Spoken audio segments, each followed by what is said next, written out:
Okay, so this here is my st.windenburg save file. Now, I don't have to talk too much about my st.windenburg save file apart from the other worlds because I've already shown you majority of it. I'm not going to do the house tour because I'm going to save the house tour for the first episode, but this is our main character family, the Davis family. I have to finish writing some descriptions. The story with the Davis family is that Liana and Zoe, mother and daughter, with their dog Kona. Liana, after giving birth to Zoe, she felt very, very sick and actually had some time separate from Zoe, so the community took care of Zoe while Liana was sick. Once Liana got better, Zoe then came back into Liana's care, and they've been inseparable ever since. But Zoe does have some effects from being separate from her mother, and I'll show you in some of the traits. So if I just going to edit, and I'm also going to show you some of the outfits. So this is Zoe Davis, still one of my favorite Sims, and like I said, this hairstyle glued onto my Sims's head. She is a chef. So Zoe is currently a line cook at Make a Dish. I really hate that name. She's currently a line cook, doing a lot of jobs that some of the other chefs don't want to, but she's fine with learning. I also wanted to note, yeah, so I've named it St. James, but I'm actually going to call it st.windenburg. So this Let's Play was inspired by, there's quite a few, so I'm going to pop them up on the screen so you know what I'm talking about. Gilmore Girls, of course, Waves, the movie, gosh what a film, The Only Living Boy in New York, 500 Days of Summer, The Bear, Euphoria, High Fidelity, and American Honey. American Honey might be a little bit more point Midwest. I think it's necessarily the grit of American Honey is what is kind of like inspirational in this save file. So Zoe is a foodie, creative, gloomy. This is the trait that I decided to give, obviously due to her being separate with her mum. A bookworm and family orientated. She loves being around her family. So this is her everyday wear. I don't want to use that as an excuse, but Zoe has a bad history when it comes to dating as a whole, and this is where the 500 Days of Summer comes along. She has a very on and off relationship. I wouldn't say on and off. It's kind of like this weird flirting between her and somebody, which I will get into this person. They actually exist and they're actually in the world, and I actually have played with this person.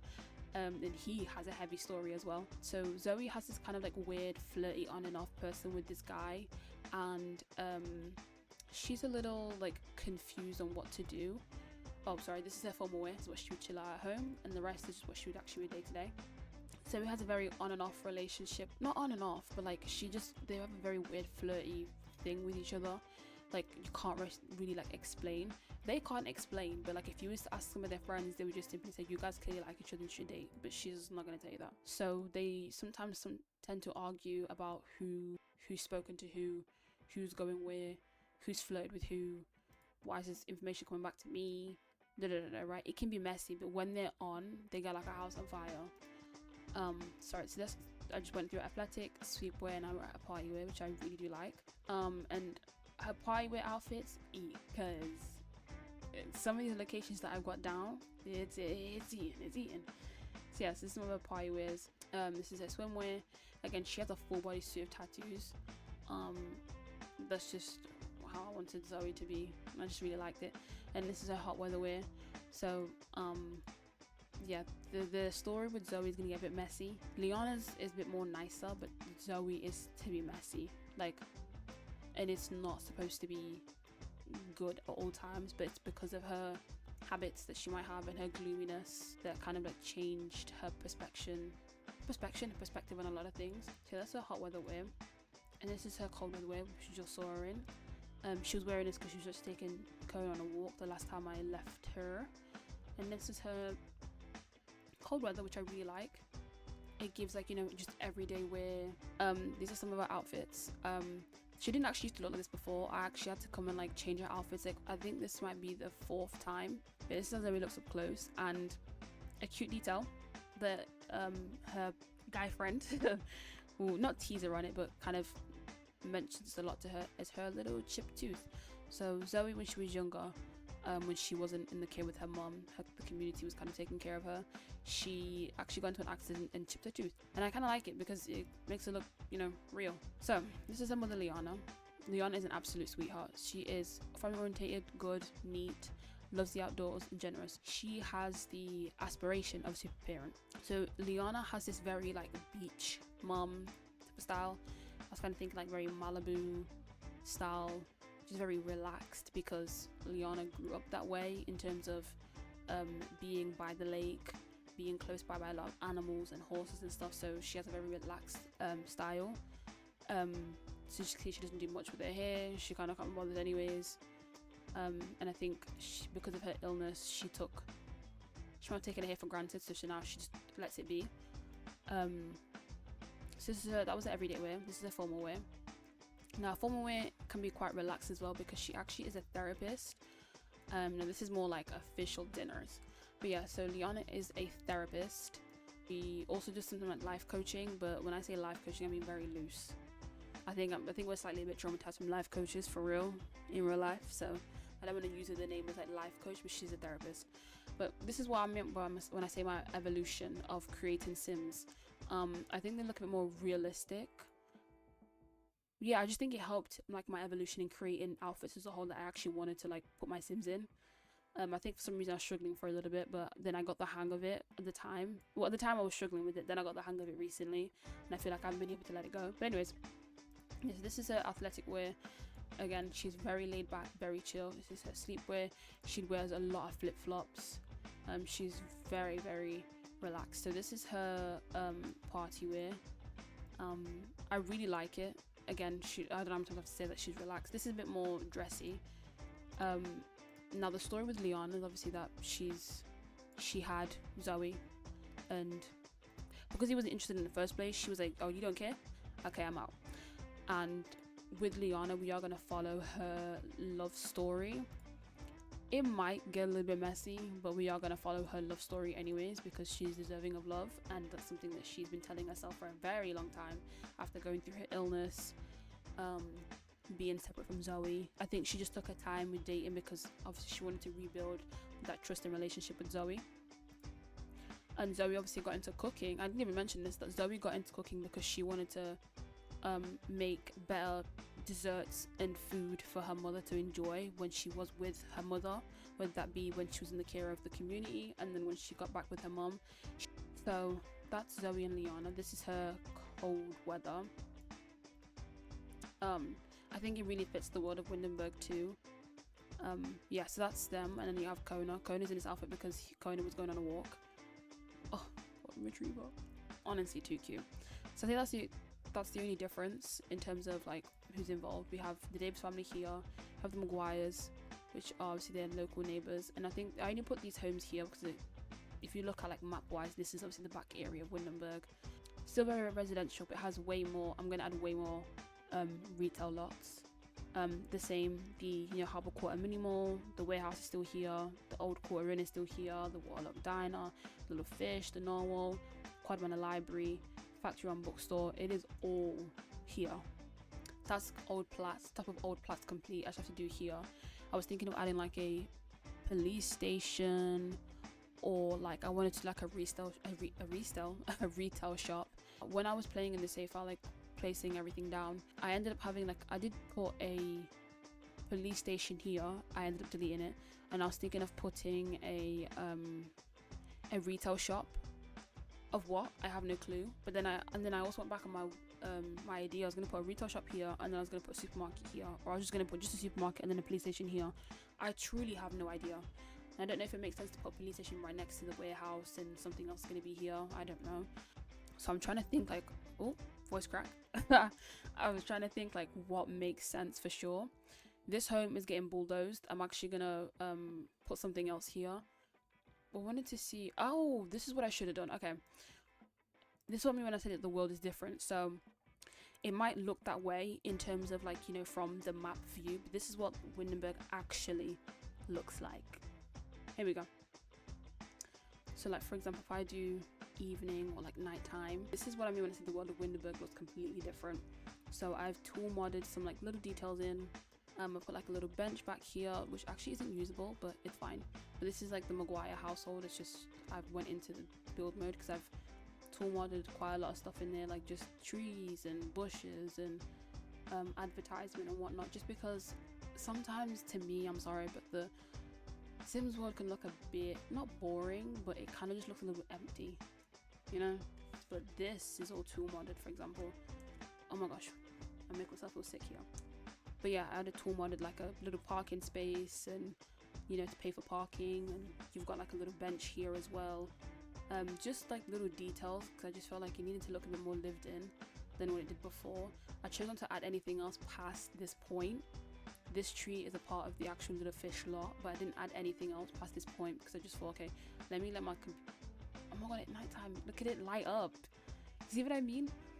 The manor library, quad manor library, the narwhal, and then the little fish. It just looks so nice in the middle of town. It just looks more like a town to me. So the world of Windenburg looks different when you're actually in it. Compare it to like just a map overview. So I still have quite a lot of lots to add in as a whole. But I did actually edit even the ancient ruins. Just added like some bushes and some seating areas. And then like the bluffs, for example, was a party place. Obviously because when you're in there, before you get to the bluffs, there's like a DJ set and it's like some lightings. So I added like some extra trees just to make it look a bit more ancient ruiny. That's why I changed it in the save file. I still have the villa, I want to say Villarreal, because then I want to say Villarreal, and I haven't done anything with it. So I'm thinking about doing like a full-blown 64x64 commercial lot. So Old Platts is, you know, a commercialized part of Windenburg.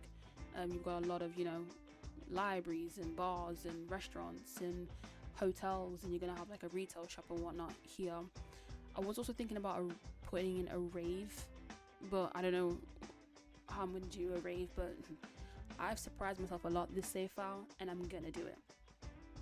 So you have the Winslow area, again the same Windenburg town hall, and then you have the Harris family. Here you have instead it's the Dye family. Now I'm thinking about in this save file kind of creating it to be a little rotational, but I think it's because I wanted to do rotational gameplay while the story all comes together, you know what I mean? So the only thing is I can't actually play with this save file. I mean, wow, I can play with this save file. I can't play with this family because they for some reason it just gets stuck on a loading screen when I get to play with this file, with this household. Like the characters work, just the house doesn't for some odd reason. This is Naomi, she's a mom. I love her outfits were inspired by 𝘆𝐶𝑖. She has this mixed bag of outfits, but I kind of like it because it gives her a lot of personality. So yeah, this is Naomi. This is her formal wear, which is really nice. The athletic wear, sleep wear, some of her party wear outfits, which I think are really cute. I think the story with Naomi was that she is a very logical thinking mother that has a colourful past in, I feel like I want to say she works in art, but I just don't think so. I genuinely don't know. This is the outfit that we saw her in, well, that she was in, I think. Then we have this one and the last one, which is inspired by some of 𝘆𝐶𝑖 characters that she's acted in. And then you have her, that's Naomi, or it's Kevin. It's Kevin. Then you have Kevin. Kevin is actually a fisherman. They are adults, right? Yeah. Okay, I'm just making sure. Kevin is a fisherman. He works very crazy hours.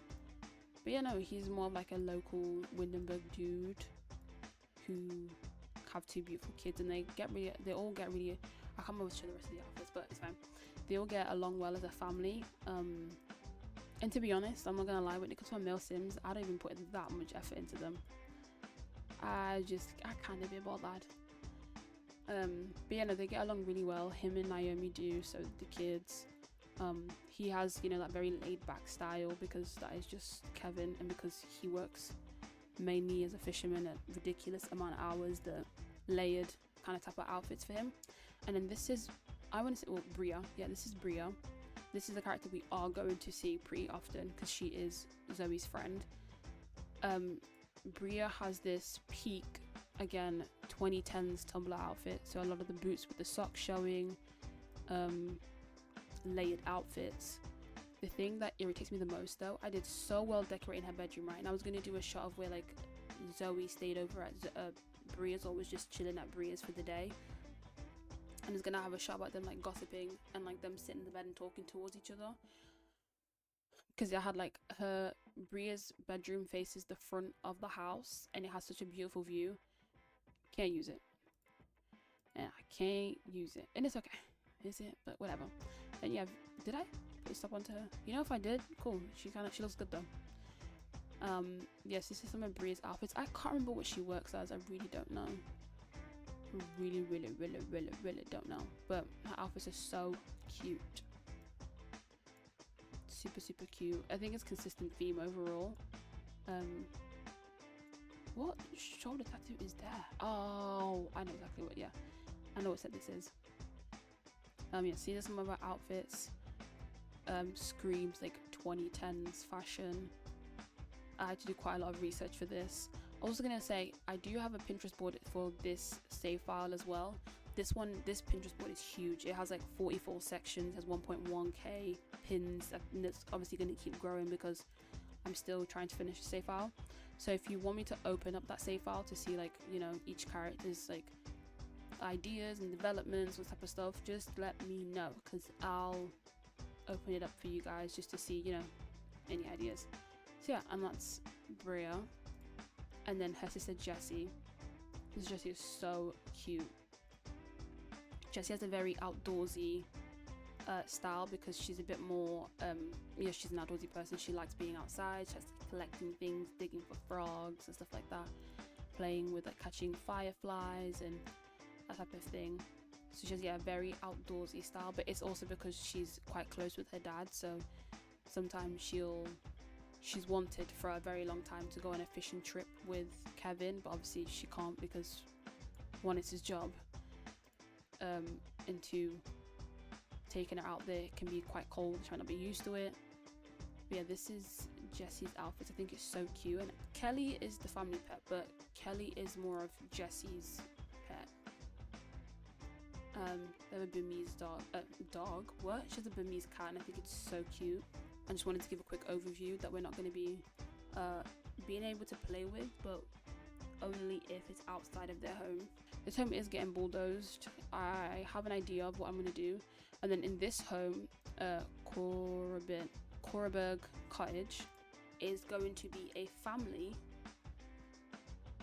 called the Romanos. So the Romanos are an American-Italian family. For some reason I was thinking heavy 𝗄cie 𝗿𝗺 vibes, and that's just what came into my brain. So yeah, so this house is inspired by well, it's a direct copy of I'll put the picture up on the screen. I really like this home. Yeah, so this home is really pretty. It's a direct copy of this home. I just really liked the look of it. So the Romanos are an Italian-American family. So this is the entrance. You go through here. You actually have the sunroom, but this sunroom is very messy, but I kind of like it this way. It's inspired by a picture that I'll put up on the screen of this sunroom, and I kind of like the sunroom that you can see the boat through the windows. It took me a hot minute to figure out the mechanics of this sunroom. Like, I was struggling for a long time. And then we have the garage, we have an RV, we have a truck, because the Romanos actually are a restaurant owners of a deli/sandwich shop, and this is actually the work car that sometimes she'll take. These are some of the kids' cars. She has 4 kids, and it's just a single mom by herself, but father is involved. He just doesn't live with the family. So as you go through here, you have plenty of bookshelves. We have, you know, the dining room with a piano and a lot of pictures everywhere. I had to think very European, and I had a lot of like, we do have quite a lot of crosses around the house. So as you go through the kitchen, this is what it looks like. It's very pretty. Bowl, is it? I can't remember. I think it might be we have a cat. I can't remember exactly. Yes, it is a cat. It's a cat.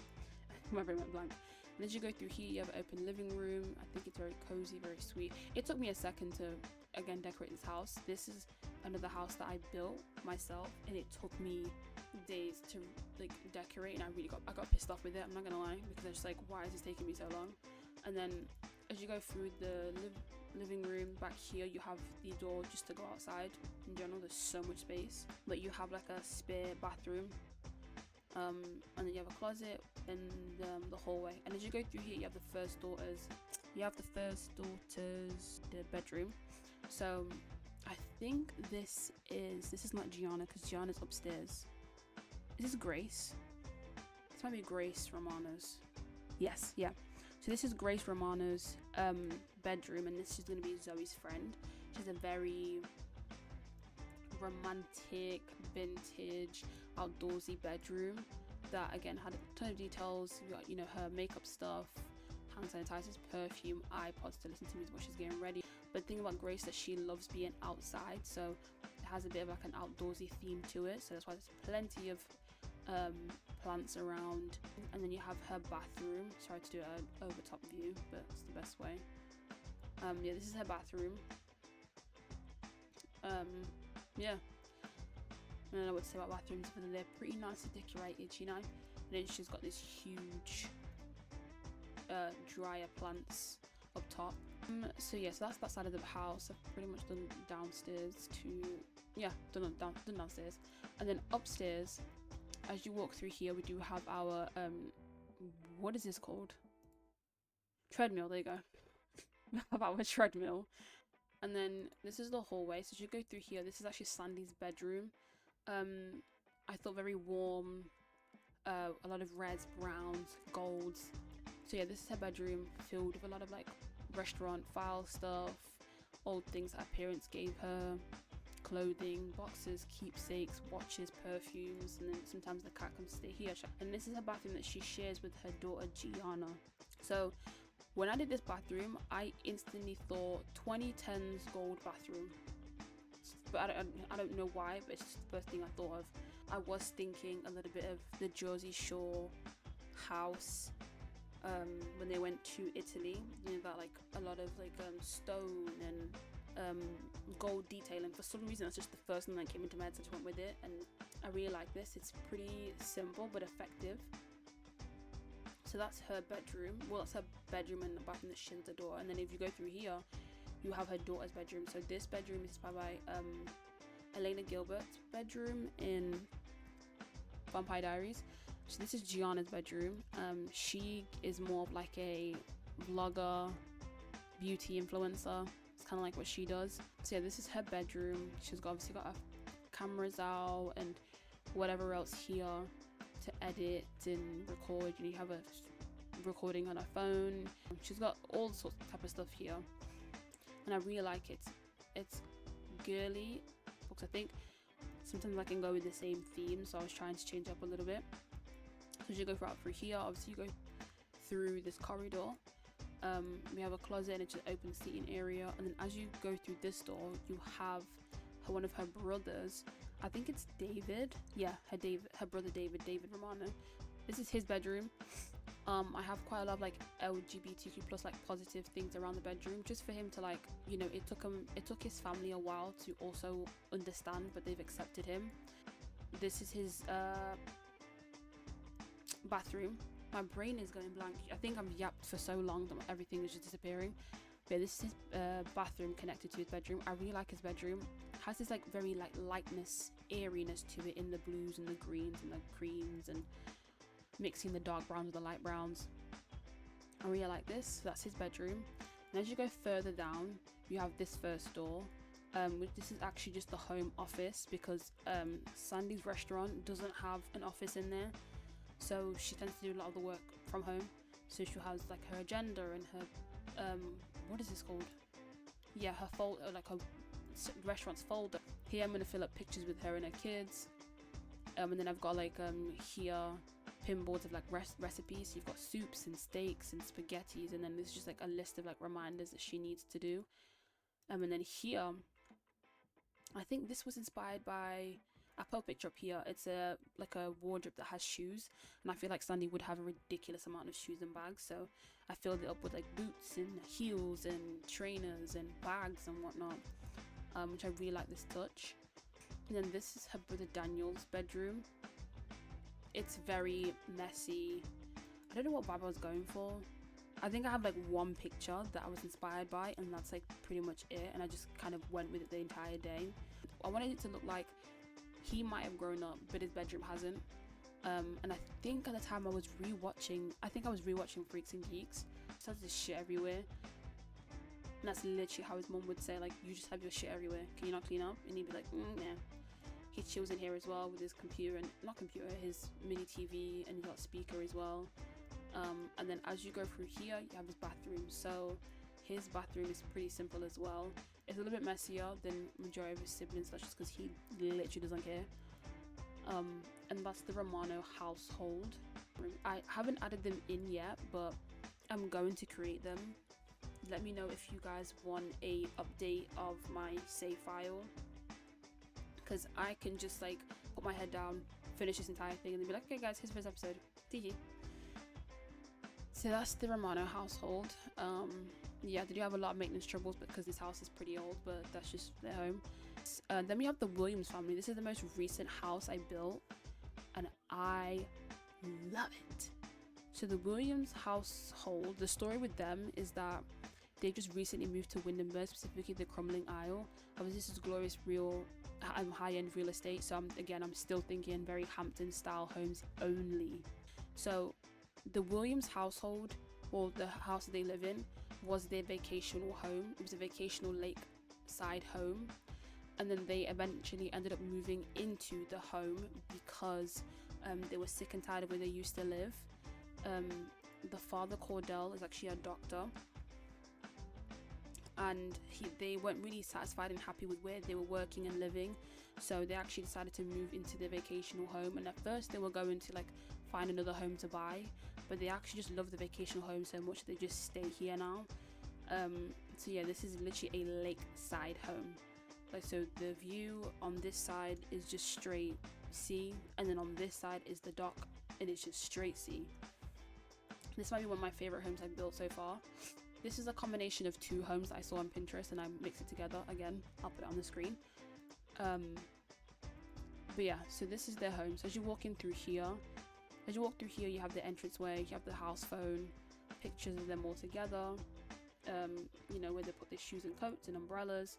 You have the dog bed, and then you have the piano here with more pictures. Oh, it's because it looks like it's falling back. It's just because it's where the thingy is. As you go through here, we'll go straight through here. This is the living room. So their living room is very cozy, very warm. You know, you have their iPads and magazines just left by on the poof.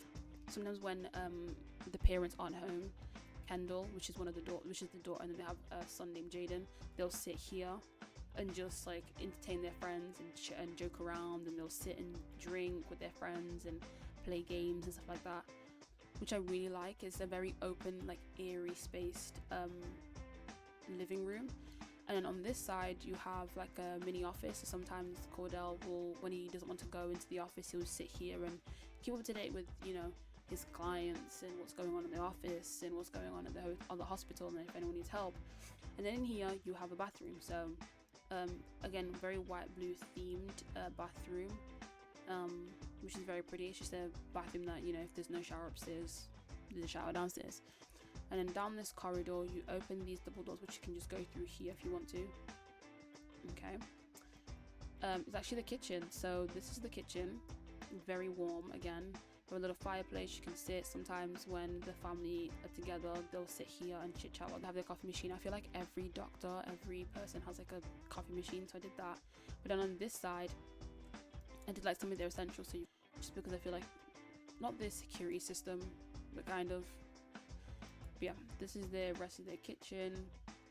More down their hallway, as you have the open area, this is actually the dining room. So with the limoncello bar again, and the cabinets, and then you've got more bookshelves with. And I left this bit empty because, you know, I just wanted space for everybody to like walk up and down. And because through here you actually have a laundry room with a toilet in here if you need to quickly pee. Yes, this is where they do all their laundry. They hold a lot of like storage stuff, whether that be towels or detergents and whatnot. And then as you come back out from here, as you go through here, this is actually the entertainment room. So we have a cards table, we have just a random like seating area, We have a couch, we have a mini fridge, a vinyl player, we have a pool table, and a ton of pictures. Now, as you can see right here,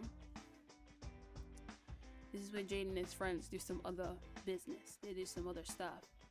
But if Cordell or his mom found out, they would literally scream, so he has to hide it. And then as you open through this door, you have a mini balcony with a telescope and a seating area. Now this we are going to be seeing in an episode. I just trying to figure out like story wise, and we're going to be seeing this because I think I'm going to do an episode where the kids stay behind and throw a party at their house with the parents at the hotel, because they have like a conference to go to, and the parents decide to go together. And then anyways, as you come upstairs, don't fall. So as you go through here, you have the hallway. I'm gonna go through the parents' bedroom first. So okay, so as you go through here, meant for like a mini apartment. So you open the door, you've got like coat rack, and you've got your calendar. It's meant to be there because Cordell, he's a busy man as a doctor, so he has to constantly keep up to date with a lot of things. You go through here, and this is their bedroom. So it's meant to look very grand. I'll put a picture of the inspiration. This is the inspiration of the bedroom. I want it to be very grand, very nice looking, very rich looking. And obviously in the back you have their wardrobe. So you have one wardrobe, and then in between you have a bookshelf and another wardrobe. Through here is their bathroom, shower, toilet, sink, the usual for their skincare and medicines and deodorants and retainers and blah blah, right? And then through this little door right here, you actually have like a little seat area that actually is functional. I didn't think it was going to work because it's so small. And then if you open this door, it's just a balcony that out just looks the view out. What? And it takes a look on the view, literally just pure sea. So that's their bedroom. And then as you come through the hallway, I've only done one side because I feel like they wouldn't do too much in the house, because when I was decorating it, okay, like this kind of looks a bit creepy, but when I was decorating the house, I tried to add something on this side. I might still, you never know, I might add like a bookshelf or something, but when I tried to decorate this side of the house, I actually hated it. I don't know what it is, I just hated the way it looked with both sides decorated. Sorry for the flashing. So anyways, as you go through here, we have the first and only spare bedroom. What's the theme of this? I actually don't necessarily know, but I do like the way it looks. I should really move these slippers because I know there's somebody like, well, I can't get through. Yeah, so this is the bedroom, with a TV here if you want to relax. This is just for any guests that they might have, any family members they might have, even any friends. And then again, a bathroom that's meant to look a little more older-ish. It's kind of like a bit of a theme in this Let's Play. And then through this door, you actually have Jaden's bedroom. So his bedroom is a bit more boyish, well, as boyish I could make it anyways. Switches, his piggy bank has no money in it. Okay, everyone, my brain went so blank. But yeah, this is computer. And on this side, I started to do something a little bit different that I've seen like plenty of bedrooms, but I just kind of like to add into my Sims. So this is his kind of like little station where he'll get ready. He has his speaker, his mirror, a movie poster, and he has all his favorite shoes, all on the shelves. This is by 𝗶𝘂𝗿𝗄. Well, they released a IKEA themed furniture 𝘄cie collection, and this is what it is, which obviously everyone kind of uses to put their shoes on. Then you have his wardrobe. That's Jaden's room, pretty cool. And then through the end of the hall is actually Kendall's bedroom. So if I go through this door, this is her bedroom. Everybody kind of has like their own mini, not like living room, but kind of. But her bedroom is so pretty. So as you go through here, obviously you have a bed, ton of pictures. You have her desk outlooking the view as well. This is actually a dragonfly, because the dragonfly is actually downstairs, like where the little pond that they have. Then you have her bookshelf, which is full of things like a bag and her speaker system, more containers and more files and more pictures, and she has like her savings jar. And then here you have a vanity, which is like you've got a ton of makeup and perfume and deodorant. And then through here you have her bathroom. So this is her toilet, super pretty. Again, we've got that consistent like old bathroom, but it's for some reason it was just a consistent theme between this style of bathroom and my Midwest save file. It's just stuck in my head, but I personally love it. I think it's consistent with everything. So that's this home.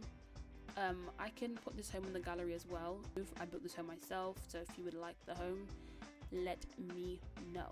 Okay, so the next bit of this, my st.windenburg save file, is that it connects into other worlds. So Windenburg is kind of seen like the lush countryside, right? But if you want to go into the city that a lot of people in Windenburg do, especially a lot of the young adults, we have Newcrest.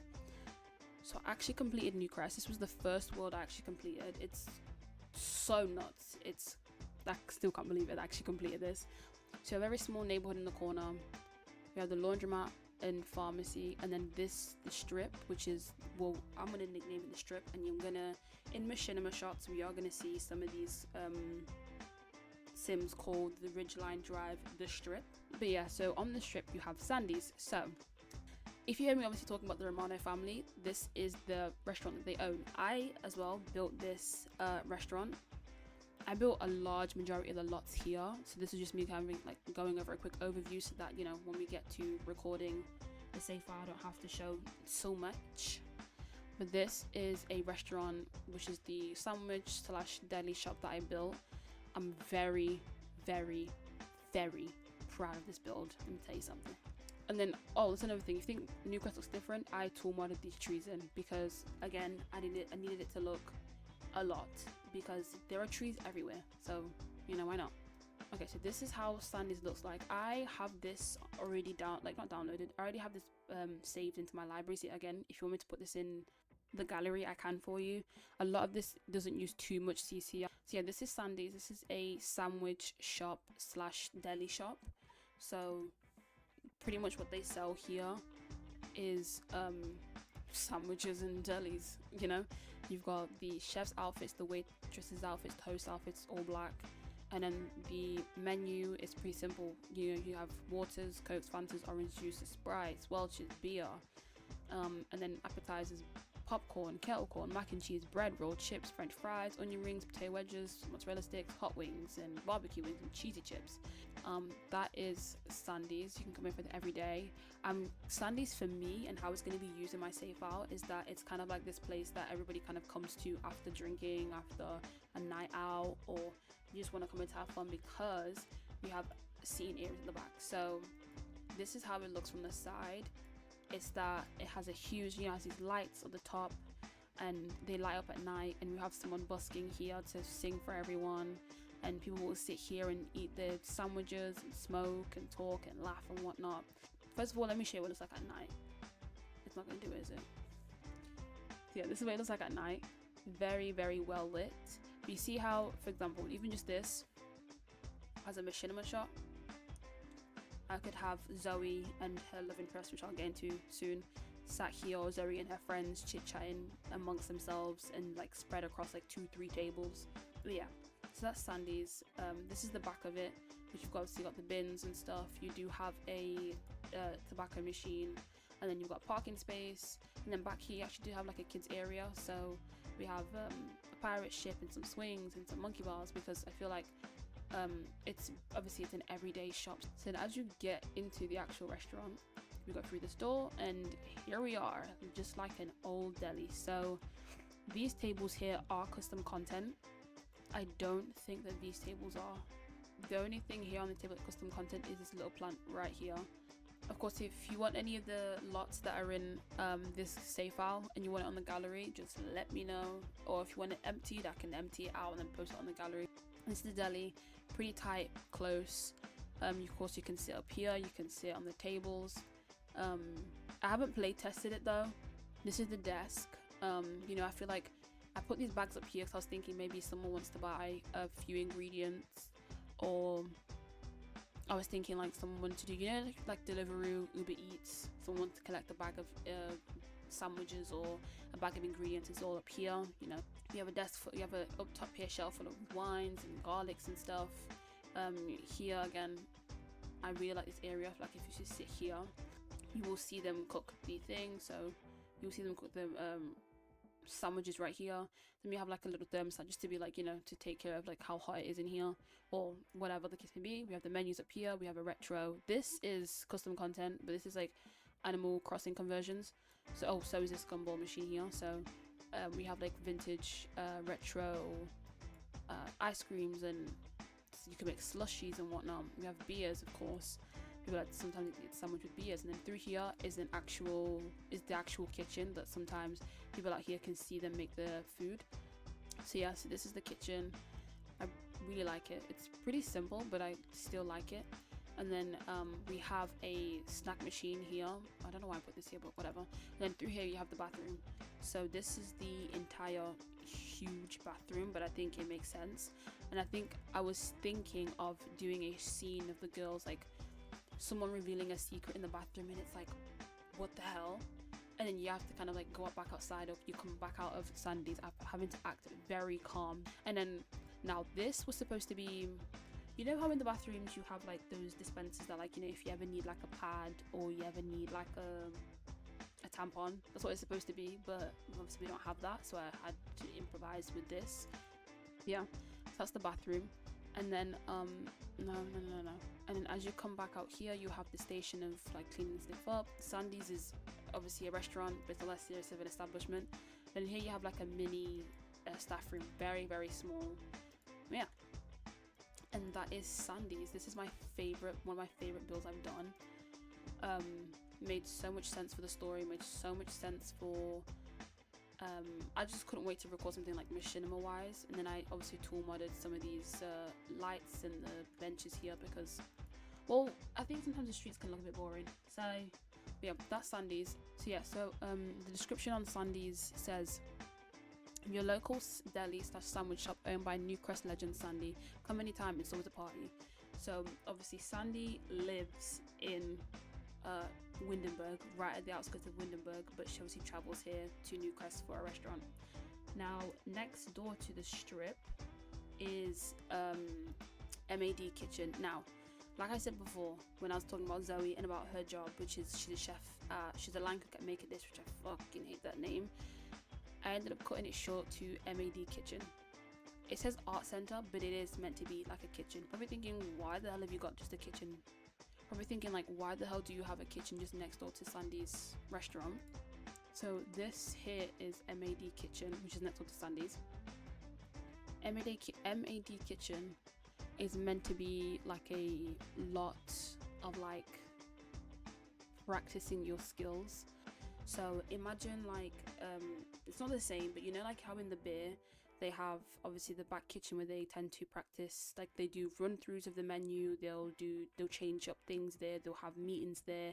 This is kind of what MAD Kitchen is. It's meant to be an area where the staff of Make a Dish meet up, and they'll talk about menu changes, and they'll talk about new ideas, and they'll talk about maybe like reviews, and they'll talk about all sorts of things in the menu. So that's what it's like, but it is actually also a bit of a school. So as you go through this door, you met with the reception, and then obviously as you can see there's a lot of like seats around, but it's purely because sometimes some of the students and some of the staff will come and sit here and have like lunch with these vending machines. They'll sit around, have lunch, and then they'll go to their classes or they'll go home. And then through the back area here you have just a seating area, and then you have the bathroom. It's not that big, not that small, just enough. And then through this way you have more stuff here, again more seating areas. You have a bubble tea station, so if you want a snack or a drink, it's all here. And then through this door is actually again a mini staff room. I like making small staff rooms. I don't know what it is, but it's just my thing. It's kind of mainly for a lot of times the receptionist here to kind of like relax and hide out sometimes. And then as you go through here, you have more of a seating area. Back here is literally just like a water tank, I'm not kidding. So then as you go through these back doors, you then out to the open area. So this here is the gourmet food stall. You can take the food from here and obviously eat inside, or you can eat out here. You have a bike station. Obviously, you know, there's plenty of students and staff members, so you know their ways of transport are all different. Yeah, and then we have like, you know, the newspaper stand, we have the tobacco machine, you have parking, parking here. Yeah, so that's this first floor. And then if you was to go upstairs, do I go downstairs? We'll go downstairs. Okay, so this is the basement. So as you go downstairs, and then on this side you kind of have this like open waiting area. It's like as if you're waiting to go to class. And then again you have more bubble tea area. I think it's just like more of like an opportunity to introduce like sims that might generate, and then you know you can make a friend with them, all sorts of things. I have so many ideas, it's crazy. And then through here is actually a classroom. So sometimes, not all the time, Zoe will be here with some of the other staff members, and they'll sit and chat about how to do this and how to do that, what's the correct technique. And sometimes they'll have guest star chefs come in. Now I am thinking of making this a bit smaller, because when I'm looking at it, it looks a bit tight. So I wonder whether it's functional, but we'll see, because sometimes sims like to glitch through these counters, so I don't know. But yeah, the point of it is meant to be like a visual classroom where you can, you know, learn from the chef that's here teaching you, or a star chef that's coming in to speak to the classroom. So that's downstairs, and then we're obviously on the main floor, and then upstairs is where everything is. So as you go through upstairs, you have this open area. Of course, I put it as a art center, so I put some like working tables. It's obviously not really what we're using it for, but whatever. We have a bathroom up here, more lounging areas, because I think it's meant to be seen as more like an area where everyone's waiting for class to start. And then as you go through here, this is the kitchen. Now this kitchen took me so long to bloody decorate, it's not funny. So this is the kitchen. So we have stations everywhere. If you know, they might have days where they want the staff to come in to brainstorm new ideas.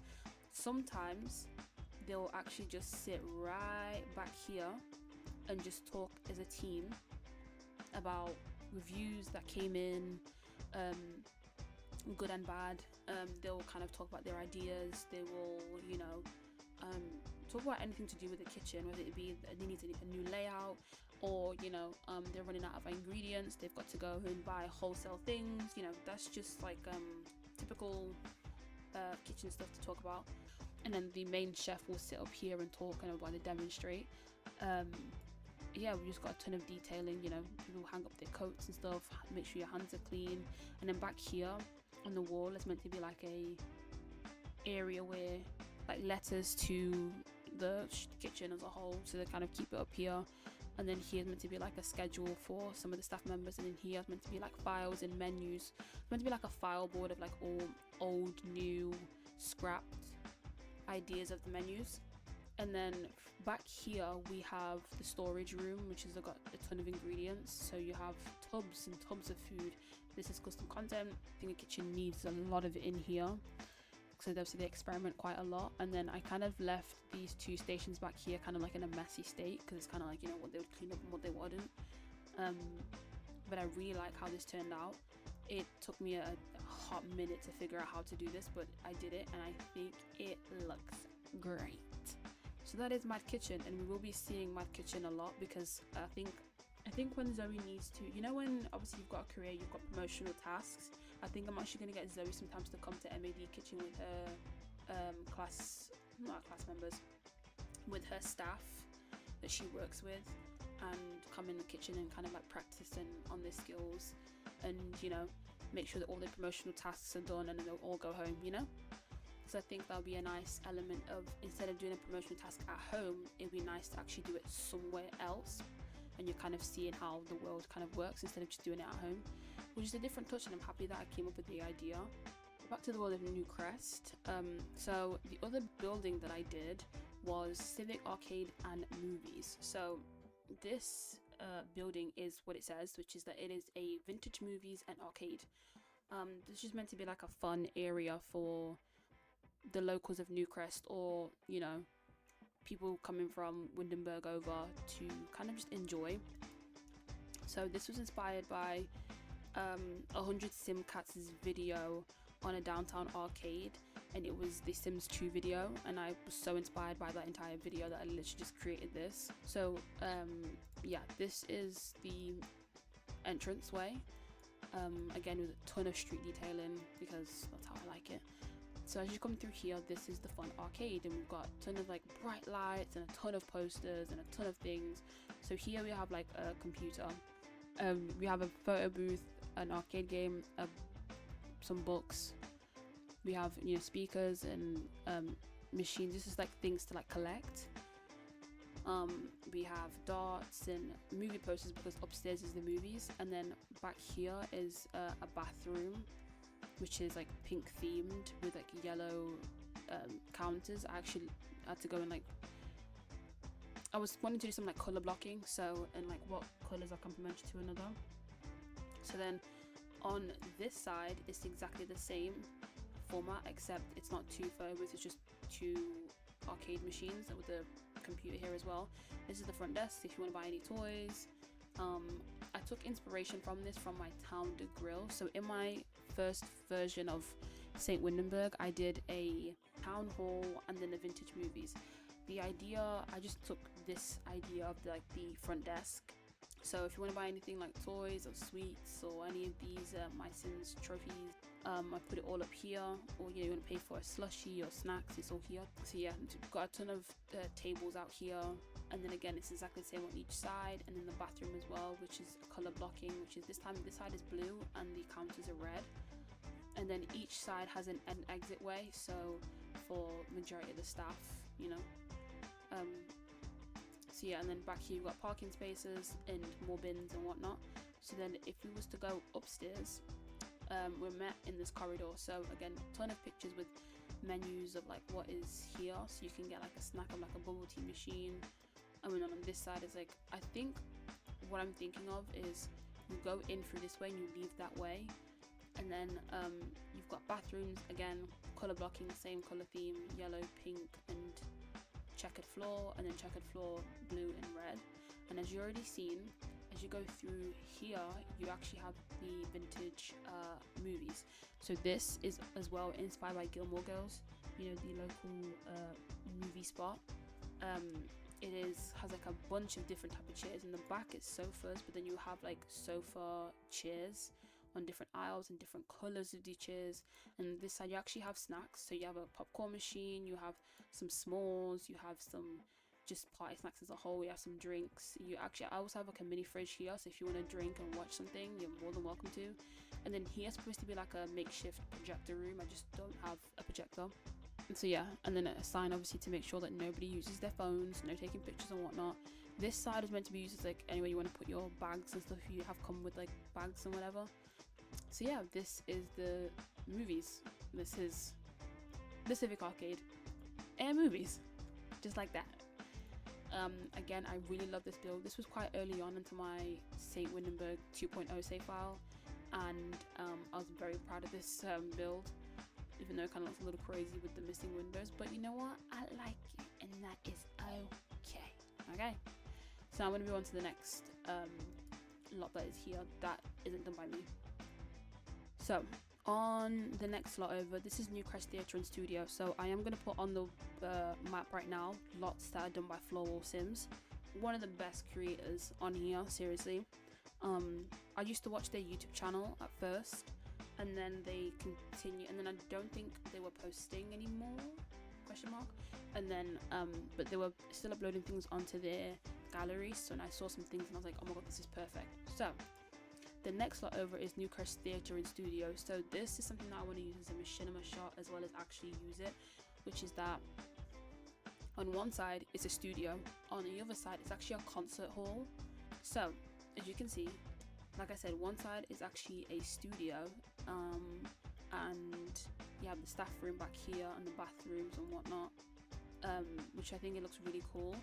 And then on this side you have a concert hall, so you know, you buy your ticket here, and as you go in you've got a huge concert hall where things would happen.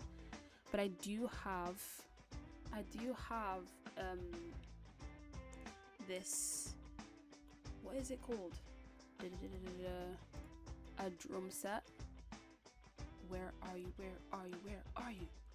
Drums and drums. Thank you. I'm gonna put drums like back here, and then like the piano back here, and then back there. Yeah, so then a lot of bands, and because I'm gonna create people as well who are just not gonna live in the worlds that are mentioned in this save file. They can just come here to perform, and I was gonna do an episode where Zoe and her friends, including the love interest, come to watch a performance. And then, you know, you have a lounge here. Over here is like, you've got a phone box, and then over here you've kind of got like opportunity, like if you paid VIP tickets to take pictures with the band. And then back here is like your backstage, and then you have the bathroom, which I think is only for backstage access. I don't think there's, oh, there is an upstairs. And then upstairs you have more seating areas, you know, if you want to grab a drink and watch up top performance. Back here is, I think, is just, yeah, like you know, the controls of the stage and the lighting and whatnot. This is very, very cool. This reminds me of this concert hall in Manchester that I went to go see Kalani in. But anyways, so as you go through here, go through there, you've got the bathroom. So that's pretty much what it's like. And then up here, yes, of the studios, you have like, obviously this is the front office, and you have the staff room, or, you know, if you want to do any meetings. And then upstairs is the bathroom and the studio. So if you want to record any music, you got a studio right next door, which I really, really like. And 𝗶𝘁'𝗀𝗿 did a great job. Oh, and upstairs you can take pictures.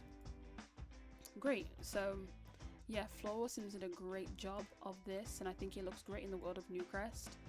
So yeah, that's the newcrest theatre and studio. I really love, when I saw this I was like, that's such a good idea to put down. And then we have Manor Park, which is Newcrest Manor Park, that you might have seen in a previous save file. So now I'm gonna go into this area. 𝗲𝗺 Lagoon is kind of seen as a, like, if you just ask the locals of Newcrest, it's gonna tell you that 𝗲𝗺 Lagoon is a bit of like a weirdo area, if I'm being real. It's like, it's kind of one of them areas you gotta watch. It can be a bit creepy at night. It ain't safe. My throat is going dry from all the talking I've been doing. I've been recording since like 3 o'clock, 4 o'clock, I think, and it's literally like 9 o'clock right now. Anyways, so this is downtown Newcrest. This is literally how it looks. I, again, tool modded majority of these trees that are not usually in the Sims world, but I just needed a place to cover it up a bit more. So we've got a lot of street detailing. So here, this is Pine View Motel. This is by Moonwood Mills, and it's obviously put down as a hotel, but obviously it's a motel. This is the front desk. So where you eat, you have the office, and then obviously you've got every room here. I just have to set quite a lot of these hotels as hotel rooms. You've got the tobacco machine again, just outside the laundromat, and then yeah, that's Pine View Motel. Pretty simple. It does have obviously a few lot traits, like penny pixels. We see quite a lot of loose change around here, stray cats, it is filthy, and it's a weirdo hangout. This is 𝗿𝗺𝗺𝗿. The weirdo hangout trait actually has like some of the Sims that have that wicked attribute kind of just like linger around this entire thing, and I kind of like the idea. Now I like the idea of them lingering around, like they'll kind of just, they'll literally just like sit, they'll sit on this seat for hours throughout the night. Like it'll be 1 a.m. onwards until the morning time. They'll literally just sit and linger. They'll just go home once it's the morning time. And I think I kind of using it for that element in terms of it being a creepy place. It's not safe at night, so you just kind of linger around. But yeah, this is downtown Newcrest. Is so pretty, and I can't wait to play in this. Okay, so that's Pine View Motel, and then we have Highlands Hillside Highlands Vet, which of course majority of the characters that are used in this save file all have pets, so I need to have a vet somewhere. And I thought Newcrest would be perfect because Newcrest is seen as like a bit of a city, whereas like 𝗿𝗺 is kind of seen like a town, a small town, small village. This is by 𝗿𝗺𝗺𝗀𝗃. They have uploaded plenty of lots in the gallery, so I saw this one and I was like, oh my god, this is perfect. So yeah, this is a very pretty what is this called again? This is a very pretty vet that is on the corner of Newcrest. At first when I placed it down, I wasn't actually sure, but I actually really like it. Like 𝗿𝗺𝗺𝗃 with this, like I absolutely love this so much. And you have bathrooms, you have your training area, you can sit outside while you're waiting for your cat or your dog. And there is an upstairs which is more like to do the examinations and whatnot.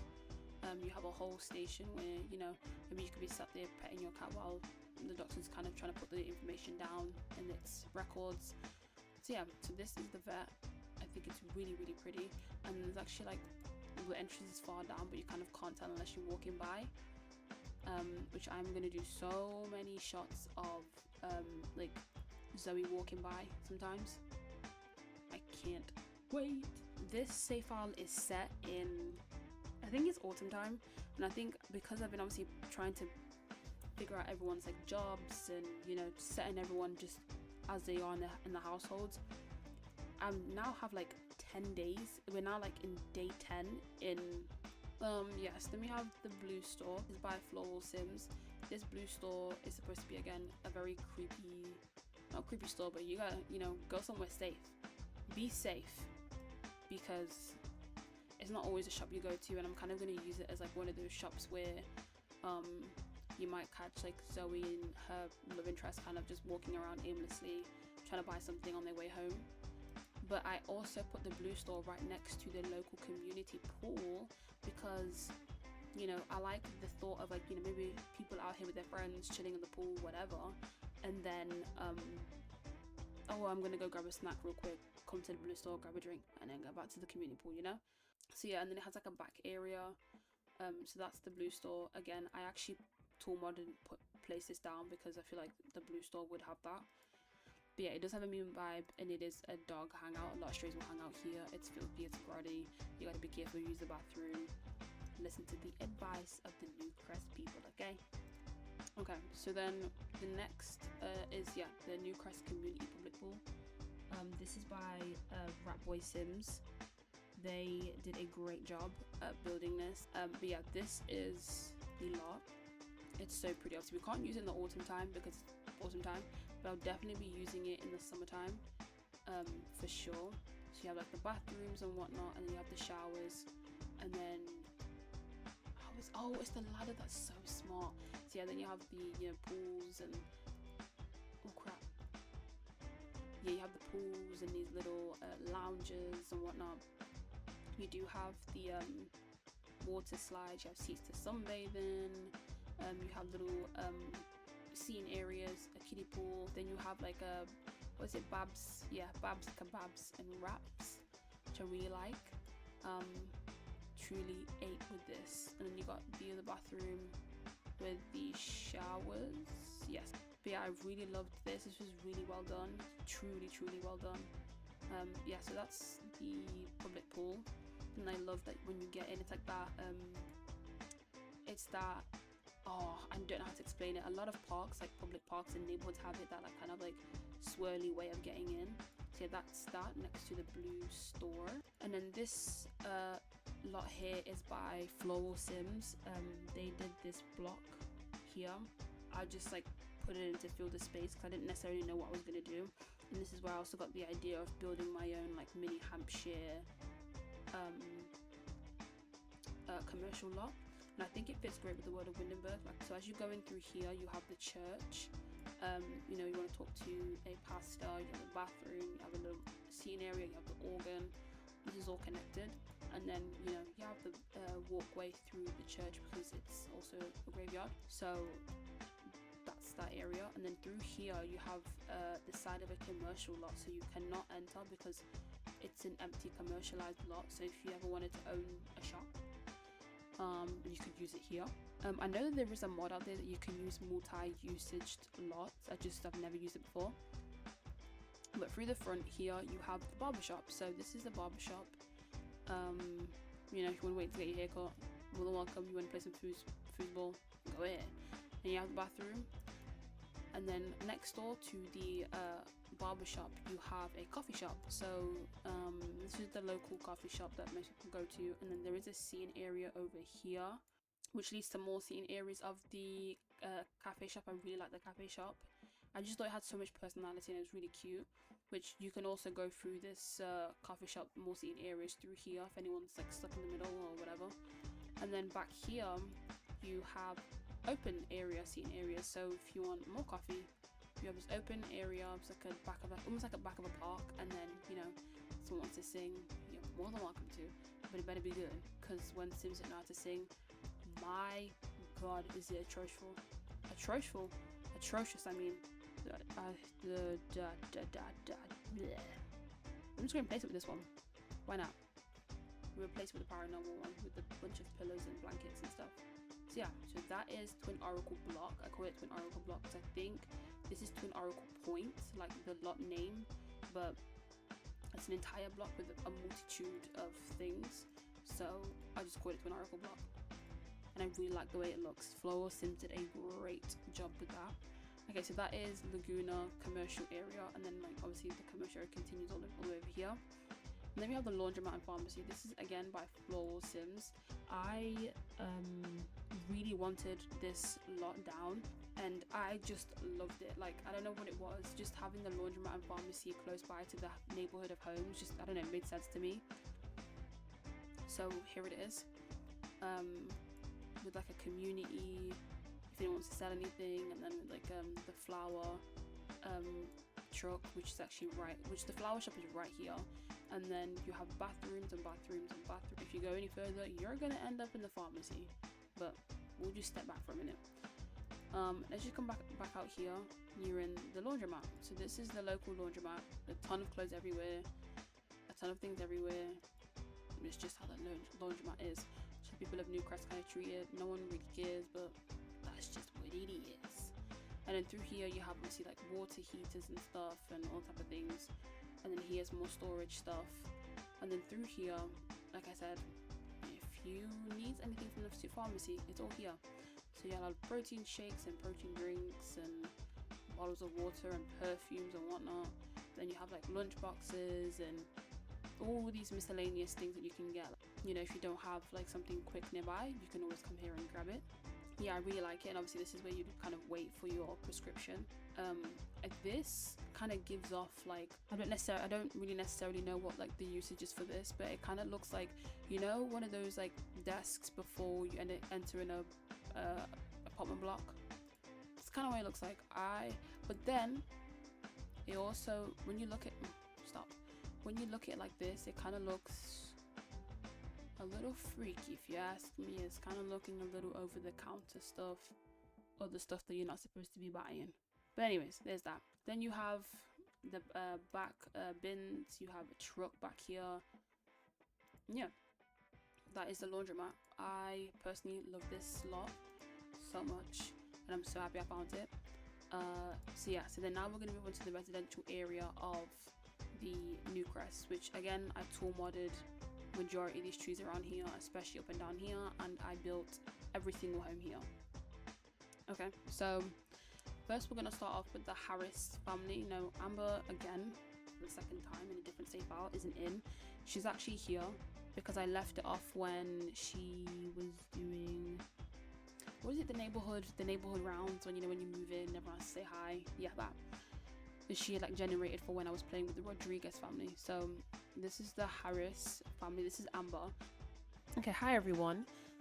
This is Carla from like 2 days after. I don't know if I'm going to include in the video or not, but my throat was killing me because I'd been talking, I think, from at least 3 o'clock till like 11 p.m. and my throat was just so sore. So I was going to do it yesterday, but I genuinely couldn't because my throat was killing me. So it's now the next day, and this is just a clip that I'm going to add into the Newcrest bit. But I wanted to show you guys each individual house, like mini community of families here, and explain their stories, explain like the lore. So I'll just get into it now, and then I'll continue further on. Thanks, girl. Continue on with the video. So here we have Amber Harris. So Amber, I've explained this before, that Amber is the mother to Delilah, who is a character who lives in Windenburg. So yeah, so Amber is Delilah's mother, and then Amber's mom, Maeve, is who owns the bookstore. Both Maeve and Delilah both work there. But yeah, so this is Amber. She's a self-proclaimed party girl. She the story with Amber is just that she did abandon Delilah at a certain point, and then chose to like live by herself in a completely different world. And that's why she has a terrible, well, if I was to play with her in live mode, she does have a terrible relationship with both Delilah and her mother, and then she has bad compatibility with them both. And Amber abandoning Delilah has affected, I think this is just simple like underwear. Anyways, so Amber abandoning Delilah has actually affected Delilah in terms of I think I gave her the overachiever trait and the gloomy trait, because she's almost like to this day still waiting out for her mom to come and, I don't know, maybe like better their relationship or just to try something with her. But Maeve is trying really hard, obviously not to like, not yell, but she's trying really hard not to tell Delilah that, you know, Amber is really like never coming. You can text her, you can call her all you want, she's just never really coming. Because Amber used to come to a lot of Delilah's events, whether that be in school or like birthdays or anything of the sort, anything celebratory, even for Maeve. And she used to come right at the beginning once she abandoned Delilah and gave custody to Maeve. But then after, it just kind of like became less of a, not a habit, but it kind of became less of a thing for her to do. So now she doesn't really care to do so, because she's made friends. So I gave her the friend of the world aspiration, and she's made new relationships, whether that be good or bad. So she doesn't really see Delilah or Maeve as a priority, and she knows that people are going to be talking about her, because obviously everyone informs and updates Maeve and Delilah about, oh, I saw your mum around the street, I saw your mum here, I saw your mum there. And it hurts both Maeve and Delilah, mainly obviously Delilah being the child here. But I don't necessarily think that Amber cares, because it's, for her, it's like, it's her life, she's in control, she can do whatever she wants. So yeah, that's the story with Amber Harris. So Amber, who lives here, Delilah is Amber's daughter. Now the only problem is that Amber actually abandoned Delilah and left Delilah with her mother, and doesn't really check up on either any of them, because she don't even have good compatibility with each other whatsoever. This is where she's actually moved to. She saved enough money to buy this home. I was gonna say house, so it came out as home, like in that weird way. So yeah, as you walk in, you have just a lot of like junk stuff everywhere. Yeah, that's kind of like Amber. She doesn't really care. And then this, I enter her home. So I was thinking very 2010 style home. Yeah, so this is her living room. This suitcase here is actually Jordan's, and I'll explain to you pretty soon who Jordan is. Yeah, okay, on working, I've got entryway with a dining room. I think this is fresh laundry. Yeah, this is fresh laundry that she needed to put away. This is her kitchen. It's not well decorated whatsoever. It's pretty simple. I don't think Jordan would have a very overly decorated home. She's hardly in anyways, so I felt like, because someone isn't. Okay, this is her home. I think she has 8,000 saved up. Yeah, and actually this is actually Delilah's bedroom. She actually does have a room for Delilah, and you know, if Delilah wants to stay here or not, that's her own choice. That's all she can really do. She can't force Delilah to be here. But it's not like she's obviously doing anything better to help the relationship, whatever. You go through this bathroom, and I mean this door, you go, and then you have the bathroom. Very simple, not much. That's the downstairs. And then through here you actually have the laundry room with a closet. And then as you go upstairs, you're instantly met with a mini like computer desk. This is where Amber kind of sometimes, if she wants to do extra work, she can. If she doesn't, she doesn't. And then through here you have the water tank. So our home water tank is here. Had to swap this around a few times for it to work. And then through here you have one room that is non-furnished. You have a bathroom that is for anyone who's upstairs, or in those non-furnished rooms if it was furnished. So as you go through here, then you have Amber's bedroom. It's very warm, very quaint. It has everything of Amber that she likes. And then as you go through here, you have her bathroom, which is a shower, toilet, sink, and everything's functional and everything works. Now, like I said, Amber is hardly home, so I feel like that's why it kind of looks a little more emptier than most. I was actually going to give her a pet, but purely because she's hardly home, I am not going to subject that pet to that harm. And I don't want the pet to hate her either. So that is Amber's home. I can put this home in the gallery for you guys. Again, just let me know. This home has a no private dwelling. She does not like people just hanging out in her home. Has a lot of penny pixels, tend to find a lot of loose change everywhere, and again, it is filthy. She's not the cleanest person. That's just Amber, you know. Okay, so the next home over is the Brunner family. So this here is Jordan. This is Jordan Brunner. She does have a little description which says, after the fallout with Jordan's family and son, she was determined to move with her new boyfriend Brad. They found a beautiful, quaint home in Newcrest. Brad has a new position in the military. Jordan found a new job. Everything will be okay, right? So, fun fact, actually. So when I made the Rodriguez family and I put them in the world, I was playing a little bit with them, like setting their jobs, what level they're at, some of the skills, interacting with each other, making sure the house was functional, making sure these things are like movable.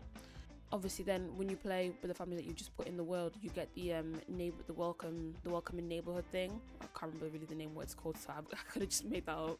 So at the time,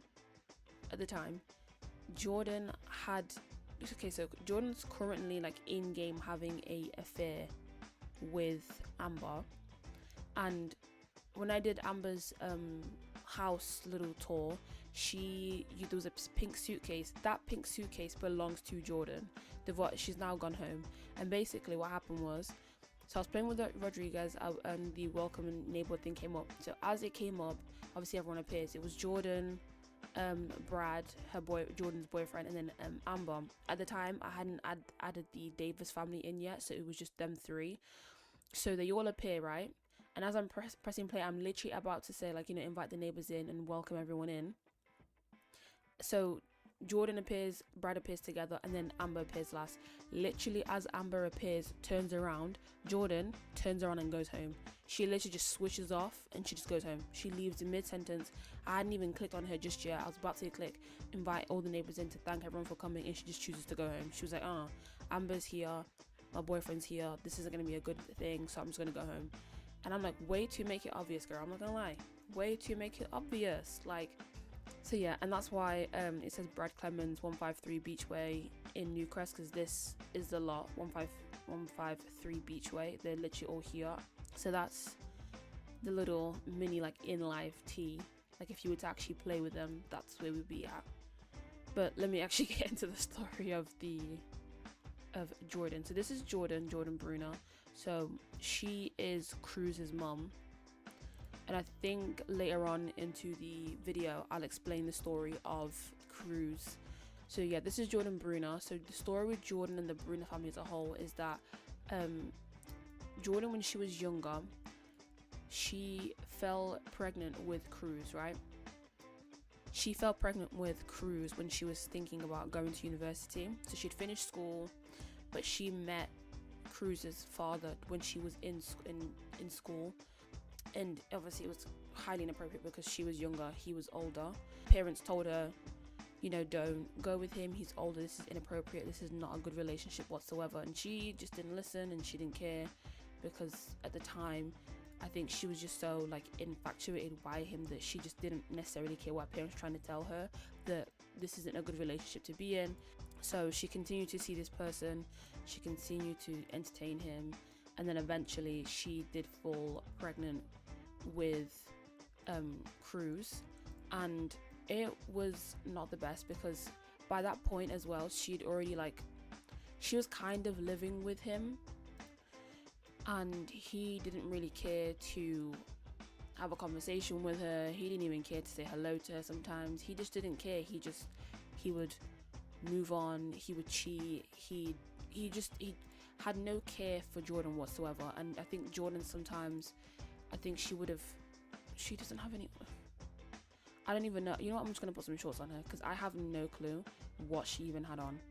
But yeah, Jordan at the time, because she was so infatuated by him, that she didn't necessarily think that he would ever do that to her, and I think it's a bit of a sobering reality for her. So she decided to, you know, eventually save up as much money as she could, and she would be moving out. I don't like these shorts. But yeah, so she had already moved out by that point, because she obviously realized it's not going anywhere, and he's just kind of feeding her these false lies to keep her here. So then eventually, she moved out. So then she was raising 𝗂𝗃 by herself for a large majority of the time because she didn't really want to talk to her parents. She doesn't have a good relationship with them either, so speaking to them can lead to arguments and whatever. And then the relationship between 𝗂𝗃 and Jordan then ended up turning up pretty bad because they hardly respect each other, they hardly want to talk to each other, and then 𝗂𝗃 kind of, in her eyes, 𝗂𝗃 is a little selfish but yeah, a lot of their dynamic growing up wasn't beneficial to either of them. So I think in her eyes though, she sees 𝗂𝗃 a little bit as selfish because, you know, she did the best that she could with whatever she had, and 𝗂𝗃 is coming from the standpoint of, you don't understand of the mistakes that you did have and how much it affected me. So it's a lot of back and forth, and obviously 𝗂𝗃 lives with his grandparents, and 𝗂𝗃 is very blessed to have the grandparents, because if not, you know, we don't necessarily know where 𝗂𝗃 would be, or he could have run away and just never appeared anywhere else. Like, you just don't really know. But yeah, Jordan, again, she's a little bit like Amber in terms of that she hasn't checked up on 𝗂𝗃. She hardly calls her parents, and it's a bit of a awkward dynamic. It's very uncomfortable.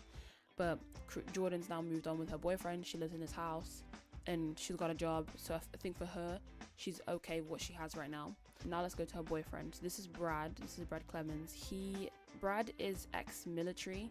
Not ex-military, he is military actually. He currently works in the military right now. The thing with Brad and Jordan is that he's actually a peaceful person. He's very relaxed. He's very to himself.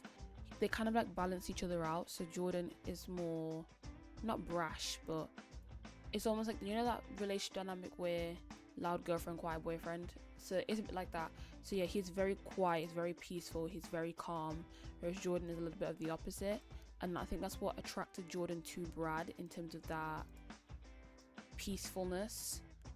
And he just kind of like knew how to speak through his emotions and talk to him, be like, hey, I don't think you need to do this because it's a lot, it's a bit dramatic. He'll tell her straight to her face. And I think she appreciates that. So that, yeah, that's Brad working in the military. Now, obviously, with Jordan having the affair with Amber, with literally the next door neighbor that he has met before, by the way, it's just that Brad doesn't actually know. Brad has no clue, and he has no idea that Jordan has cheated on him with the neighbor next door for like a few times. And obviously, as well, when she stayed over, she proceeded to cheat again. So yeah, he has no clue, he has no idea, and it's probably gonna be really tough for him to take. Now, the bit that I'm stuck on is this: if Jordan wants to tell him, I'm trying to think, would he stay or would he go? I personally think he would stay. I just think I just feel like Brad loves Jordan so much that I think he would stay. He would just be like, it's a mistake that you did, you wasn't thinking straight, and that's that, you know. I think that's how I'd see the relationship play out. I'm just not 100% sure. And the loyal bit hurts the most because he's very honest, he avoids lying to anyone, and Jordan has gone and done that. So we'll see how that plays out. It depends if he stays, it depends if not, it depends if like the relationship completely just crumbles and there's no repairing it. Don't really know, but that's the story I have with them so far, and these are the outfits. When people write right at the end with a question mark, we all know it's not nothing good. Yeah. Anyways, so this is Jordan's home. I built this home as well after like searching for a few homes to decorate in. Well, not decorate, to build. So this is the literal front view of her house. You see how the street looks? Real nice, real nice. I love when a world is completed because you actually really see the magic in it. But anyways, yeah, so this is Jordan's home. It's a 1-bedroom, 2-bathroom home. You know, something very small, something affordable, because it's only 45,000 simoleons. This is where a lot of times Jordan and her boyfriend Brad will come to sit and smoke. But yeah, so as you come through here, you have the entryway with all the shoes and bags. Then you have a closet for storage purposes or anything of the sort. You have a bike. I think this is supposed to be Jordan's bike. Actually, no. this is actually Jordan's son's bike. He never came to pick it up. So we have a calendar here just for everyone to, you know, keep up to date with everything. And then we have like the entryway drawer. So it's got, you know, agendas and phones and internet routers and, you know, bags of groceries and stuff like that if she was to come home from work. And as you come through here, this is the living room. So you have the bookcase full of stuff and stereos, and then you have the TV, the heater, whatever, you know, just how a typical living room looks like. And then through this door is actually the bedroom. So on the left is Jordan, on the right is Brad. Now they were supposed to have a pet. I kind of forgot again. So there's that. But yeah, so this is the this is the dresser. I'm bringing blank again, with jewelry and money jars and ashtrays and makeup and stuff like that. I wanted to look as realistic as possible. And then you have like Jordan's shoes. These are very expensive shoes by st.8. Those boxed shoes cost 1,750. Golly. Then you have the bathroom, which has more stuff, which is just like skincare and like anything else you need. You have a chest of stuff with like laundry basket on top, and you have the bathroom. That's the toilet. And then through here you actually have a spare bathroom, which is just a toilet and sink. And then you have the sink, which is you have the kitchen, which is pretty small, which I actually really like the way I've done it though. So this is their kitchen with plenty of sunlight in there. I don't do, many of my kitchens also have like sunlight facing the sink, in front of the sink, but never on the side. And I like that, you know, in the kitchen you have the oven, the fridge, and then you have the what is this called? Washing machine. There you go. Now Jordan, this closet is pretty funny because I'm going to post a picture right here on the screen. So as you see in this picture, that is not Brad, that is Amber. And if you're thinking, what the hell? Yes, Jordan is having a neighborhood affair with her friend, Amber. Yes, it is that. Okay, so there is Jordan. That is Jordan and Brad. So yeah. Okay, the next family over is the Rodriguez family. I don't have a written story or description for them. I just bothered, if I'm being real. I forgot to mention that Cruz, the weird and / funny thing is that obviously Cruz has bad compatibility with Jordan, so in general their conversations just trying to be friends doesn't really work. But the funny thing is Cruz actually gets along with Brad. They have good compatibility, they can speak, they can communicate. I think Brad is kind of a little bit of the middleman in terms of he's trying to tell Cruz like, hey, you know, your mom's on this, your mom's on that, give us some time. And you know, Cruz is a little like, I've given her a lot of time, there's a lot of things she could have just changed around and didn't need to do, but she did it anyways. So yeah, I think in the family dynamic, Brad is the middleman between Jordan and Cruz. And then I don't know, or I can't remember if Jaren and Nikki have met Brad. I genuinely cannot remember, but if they have, I feel like they'd get along with him. But yeah, we'll just see how that one plays out. So instead, let's go to the Rodriguez family. So this is family that I just like created. I don't have much of a story for them, like not background characters, but I don't have like a concise story for them. It's just that Tony, for example, because of like paying the mortgage on this house, he is actually a technician at the science career. He doesn't actually want to be a scientist, it's just that it was a job that pays well, and he knows that he needs the job obviously to pay the mortgage for the house and stuff. So that's Tony. The funny thing about Tony is, okay, so Tony and his wife Vanessa have been married for a very long time. Obviously got 2 kids and a cat, but the bad thing about Tony is that he has actually flirted with Amber as well. When we did when I was playing with them and they did the neighborhood introductions, he finds Amber extremely attractive. So when she was around him, obviously it comes up with the flirty moodlet, and I saw that and I was like, oh my gosh, okay. And then as I was talking, I was getting the daughter to introduce everyone outside, and bring them in, he like autonomously flirted with Amber. He would compliment her appearance, he would make risky comments, risky jokes, and Amber ended up like not accepting it, but like accepting the gestures, because I know that sometimes when you flirt with someone or compliment their appearance, it can either go into the romance bar or it can be friendly. I have had that before. So yeah, for them it was like accepted as a flirty comment, and it just continued on and continued on and continued on while he was asking her like, what do you do, where do you work, these type of things. Yeah, no one in his household knows, no one knows, because when he was talking to Emma by himself, they ended up going upstairs. Now it wasn't anything to do like with like woohooing, it was just that they randomly just went up the stairs and they were talking in the corridor. So we'll see how that one goes. Then you have Vanessa. She is actually inspired by Desperate Housewives. It's the character that Eva Longoria plays, so a lot of her outfits are inspired by her character. She's pretty much like a regular mom. She's a sweetheart who's just with her kids.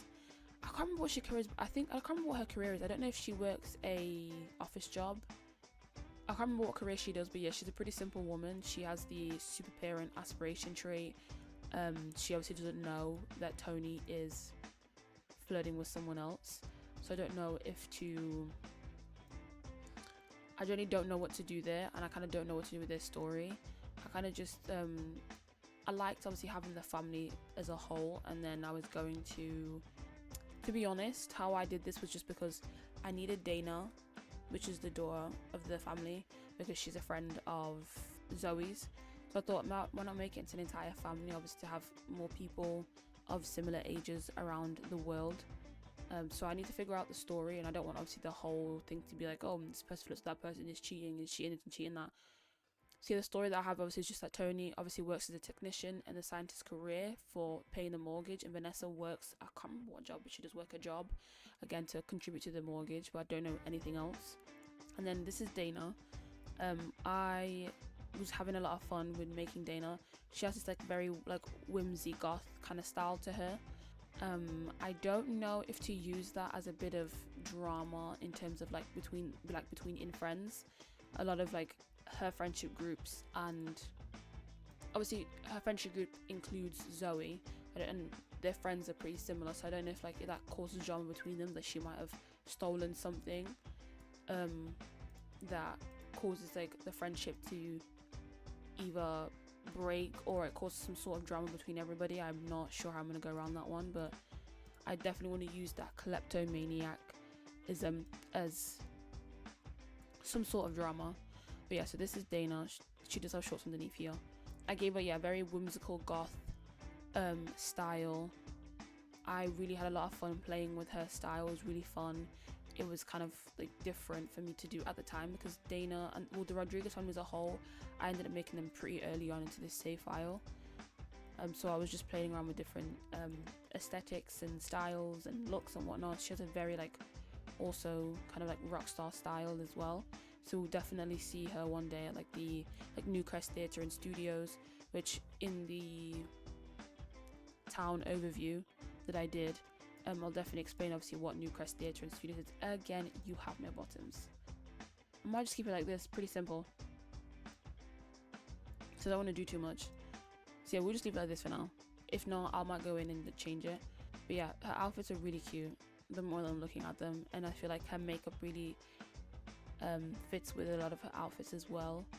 So this is Dana. This outfit and Dana as a whole screams like Cat Lover, but it's really cohesive.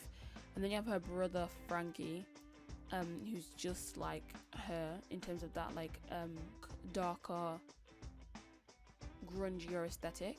So Frankie is a musical genius. He wants to be either in a band, or even wants to tour around in a group or in a band, or for a musician in his skills, because he plays guitar and drums, and he can sing too. But that's something that I'm gonna have to like actually play with him in live mode to better those skills. Frankie took me a second to do. Like I had to actually make him twice. It was the first time I did it. You ever just look at him and you go, I do not like it. Don't like the way you look. I just don't like anything. And I had to fix him like a few times, because I just wasn't satisfied or happy with it. He does have a face tattoo. I don't know. Oh yeah, he does have another one. I don't know if it's a sleeve. I don't know if it's a bodysuit. So this is Frankie's. Pretty simple. His bedroom kind of inspired a lot of Frankie's outfits, and then I was thinking of like peak 2010s rock band fashion. Tends to be a lot of like shirts with the button ups and the glasses and whatever. But Frankie is kind of inspired by that and his bedroom. Oh, it's a full body set. Okay, there we go. Yeah, I'm happy with the way he turned out. Don't get me wrong, I have a feeling that I can feel myself nitpicking. I kind of want to change something, but at the same time I like the way Frankie is. And I was thinking of giving Frankie, like putting Frankie in a band. And because in their house, the garage is like almost like a bit of a band meetup. You have like the drums everywhere, you have guitars everywhere, you've got mic stands everywhere. Kind of created it like in a way where he'll sit with his band, and they will like do band meetups and band practice, and they'll chat about whatever else, you know, to do with a band, or coming up or just honing in on their skills. So that's the story with Frankie. And then you have Bubbles, which is mainly, of course it's a family pet, but Dana is the one who kind of mainly takes care of Bubbles. So that's the Rodriguez family. I don't know what to do with this story too much. If you have any ideas, let me know. But yeah, that's them. Okay, so this is what it looks like from here, from across the laundromat. I'll post a picture on the screen now of just what it looks like. It's the same exact like layout. It took me a while to figure out the mechanics of the home, but I kind of like that it's very different. Maybe it was like a self-built home. So this is the entryway.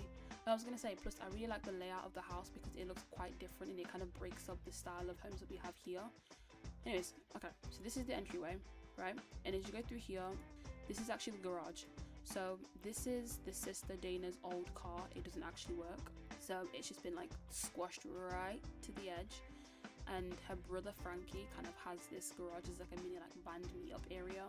They've got, you know, a lot of amps and guitars and drums, and they kind of sit here and just mess up the garage, and Mum doesn't really say anything because Frankie is the boy of the family, so sometimes he gets away with a lot of stuff that Dana wouldn't. Anyways, you have magazines and beer cans and again ashtrays and whatnot, but you do have like some of Tony's tools and some other stuff that you put down here. We do have the washing machine here, but I don't think here's pretty functional.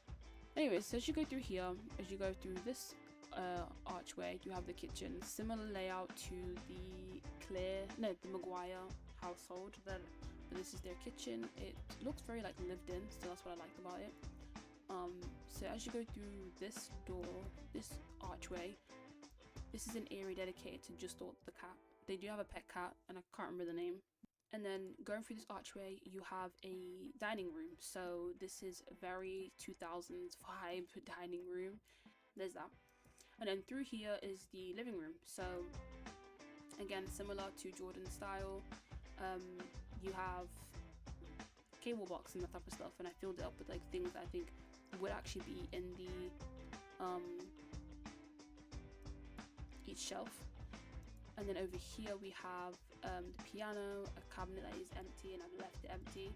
And then throughout here you're back into the hallway, and then here you have a quick bathroom, which is again toilet, sink and shower. As we go upstairs, oh wait, I forgot the star of the show. So through here, this is actually Dana's bedroom. So Dana is going to be a friend that we will see in this Let's Play 𝗿𝗵𝗺. Now look at this bedroom. I wanted something very eclectic, very whimsical, loud, tons full of colour. So I think she would just have her room this way. You know, a ton of like books and DVDs, and you know, maybe like a midnight snack and some cherries everywhere. Like it's just like her room screams personality, and that's what I wanted. So then you have like a dresser here with like vinyls and jewelry and makeup and whatnot, and more things that she has collected, and I really love this. I don't know where I found this custom content, but I found it and I'm never getting rid of it. Still on this side you have her computer, so you know, everything to do with the computer desk, printers and cassette, what are these? Yeah, cassettes.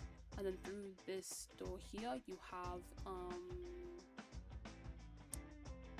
bathroom, pretty simple. A ton of her stuff is just everywhere, but that is like Dana. As much as she cusses at her brother for being messy, she's also messy too. So that is her bedroom. And then as you go upstairs, you kind of have the hallway. So this is the science table, because Tony actually works as a scientist, but it's not like he's like a technician kind of. He's not like not to say like a proper scientist, but he's not very serious. It's just kind of like a job he needs to pay, that pays the house well.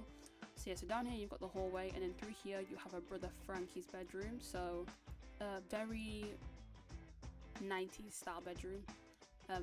Again, Frankie loves a lot of rock, a lot of metal, so there's a lot of stuff here, and I would say like Dana would have gotten him as a gift, as a joke. So yeah, and then again you've got his desk and stuff with a lot of other stuff around. He has like a surfer leaf frog with some other things there. And then this bathroom he actually shares with his parents. He don't got no choice. No, if this was Frankie, he wouldn't have the toilet be bright pink, but he has no choice. So this is the toilet that he shares, and he's very messy because he's left marks on the floor. That's him. So that's the toilet that they share. And then through this side is the parents' bedroom. I would say that the mum Vanessa decorated the entire thing, so it's very creams, a lot of like browns, not doing too much, but just enough. That's the Rodriguez house. I built again this home myself, so if you would like on the gallery, just let a girl know. Okay, and the last lot that we're doing is the Davis family. So this is, if you're thinking, you might be correct. No, you are correct. This is Liana's family. It's just that I didn't create them at the same time, but I am obviously going to edit in and like UI cheats.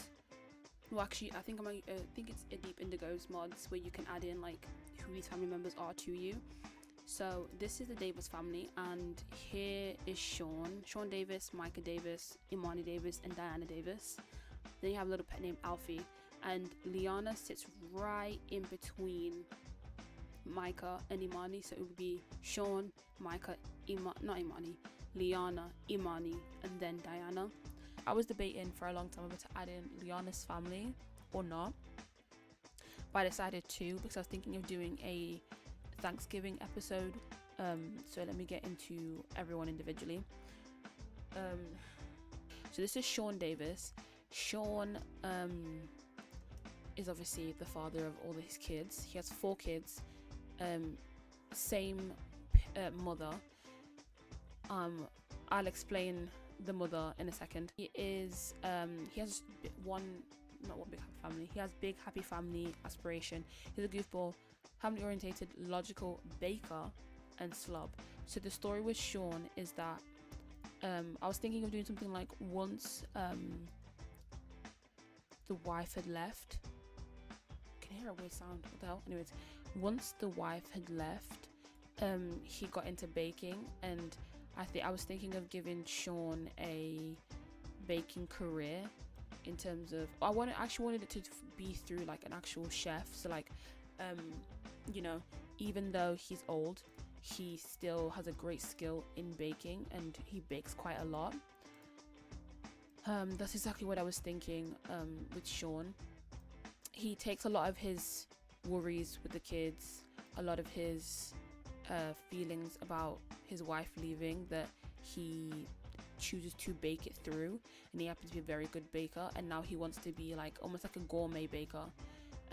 But Sean is someone who also doesn't see himself as old. Like to him, he's brand new, he's fresh, he's good, he's healthy, which is why his style isn't too, I don't know how to explain it, is not too like grandpa style. It's more, you know, the everyday person. It's very casual, very clean. For some reason, when I was making Sean, I couldn't get Marcus from the beer and you know, his entire story. So he's my inspiration for Sean in terms of that he might go to a different country to study baking and gourmet bakery as a whole. That's the story with Sean. That's kind of something that I really want to do, but I'm just unsure how I'm going to do it. You know, for him, because of the situation with his wife, he decided, you know what, my kids are good, my kids are adults, I can go and push myself to do this. And the kids are very supportive. they're very, very supportive of 𝗁. Let me do a close-up shot actually before I go on to Micah. Yeah, the kids are very, very supportive of 𝗁, and 𝗁's very supportive of his kids too. Micah is so pretty to me, my gosh. Anyways, so Micah is the eldest brother. I didn't give him nails. Did I give 𝗁 nails? I didn't. So yeah, actually, while I'm talking about Micah, I can just do this here. So yeah, Micah is the oldest brother and the only brother. There we go. He is an absolute sweetheart. So he has a super parent aspiration. Probably thinking super parent. It's not that he wants to be a parent. It's just that he happens to have a child on the way. This is the story that I'm going with Micah. Is that he has a child on the way, which is why when I do the house tour, he actually lives in the basement, but like it's like a full-on. It almost looks like a mini apartment. He has his bedroom, he has a toilet, he has a mini living room. The only thing that isn't there is the kitchen. So he is ambitious, a foodie, logical, goofball, and hot-headed. The way I picture Micah, and for some reason my inspiration for Micah as well was Dom Kennedy. I don't understand. I think it's just when it got to like the summertime outfits, for some reason Dom Kennedy came into my head. I have no clue. The reason why I gave Micah some of these traits is because he gives me like, you know, that cool person, that cool sibling that you have who just has a bunch of stories to tell because they just live a wild life, but like it's kind of like he's very chill, you know. I don't know how to explain it. He's very chill. He has his boys, but he has a crazy amount of stories to tell because his life is a bit wild. Yeah, that's Micah to a T. And I think the story that I'm gonna go in terms of like with the mother of his child is that he just so happened to like her. They met when they were out.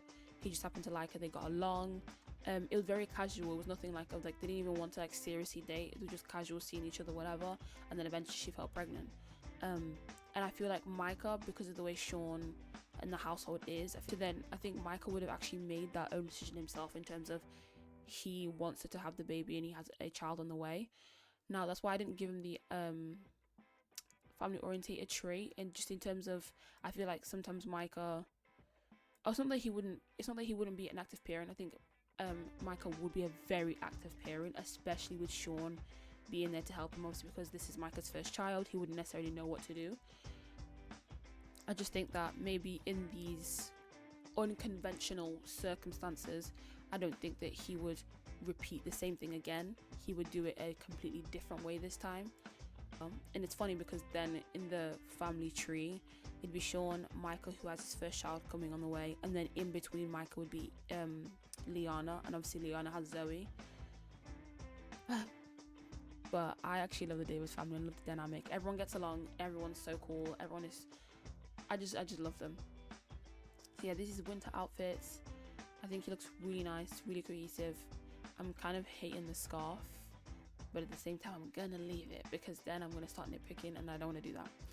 So then next you have Imani. So Imani is the career focused sister. She doesn't care for dating right now. So Imani has a career focused aspiration. This is by Midnight Tech. This is a custom content aspiration because I just didn't see that for her. Imani just gave me, when I was creating her, I got the idea of let's do career focused, and then somebody else can have like a romantic trait or a romantic story to them. So yeah, this is Imani. She's a genius, ambitious, warm-hearted, which is custom, bookworm, and unforgiving. Warm-hearted means that they make good friends and good relationship people. She loves being around her family, loves being around her friends, but her focus for now just isn't relationship. Yeah, so Imani isn't a relationship focused person. She wants to do mainly focus on her career. I think I want to do that because I think it ties in with two things. So I was thinking that Imani is someone who, because of her family situation with like mum up and leaving and 𝗁 having to take care of the kids, I feel like Imani would be a bit wary of relationships. I should mention this, Imani has a bit of like an Americana style to her, so a lot of her outfits give off like bikerish / just, I don't know, like, I don't know how to explain Americana style. It's only if like you search on Pinterest and you'll see what I mean. But yeah, as I was saying, Imani is, I think because of what she's seen at home, what she's had to experience at home, I think she'd be off-putted by relationships. And then on top of that, I was thinking of maybe because of her being a scientist, because it's such a demanding career, and maybe she's in the midst of discovering something, wherever that may be. I don't necessarily really know, but maybe she's in the midst of like finding or learning about something in the science career that requires like a full attention, full need, that type of thing, that I think she would be very heavy and just like very career focused heavy, should I say.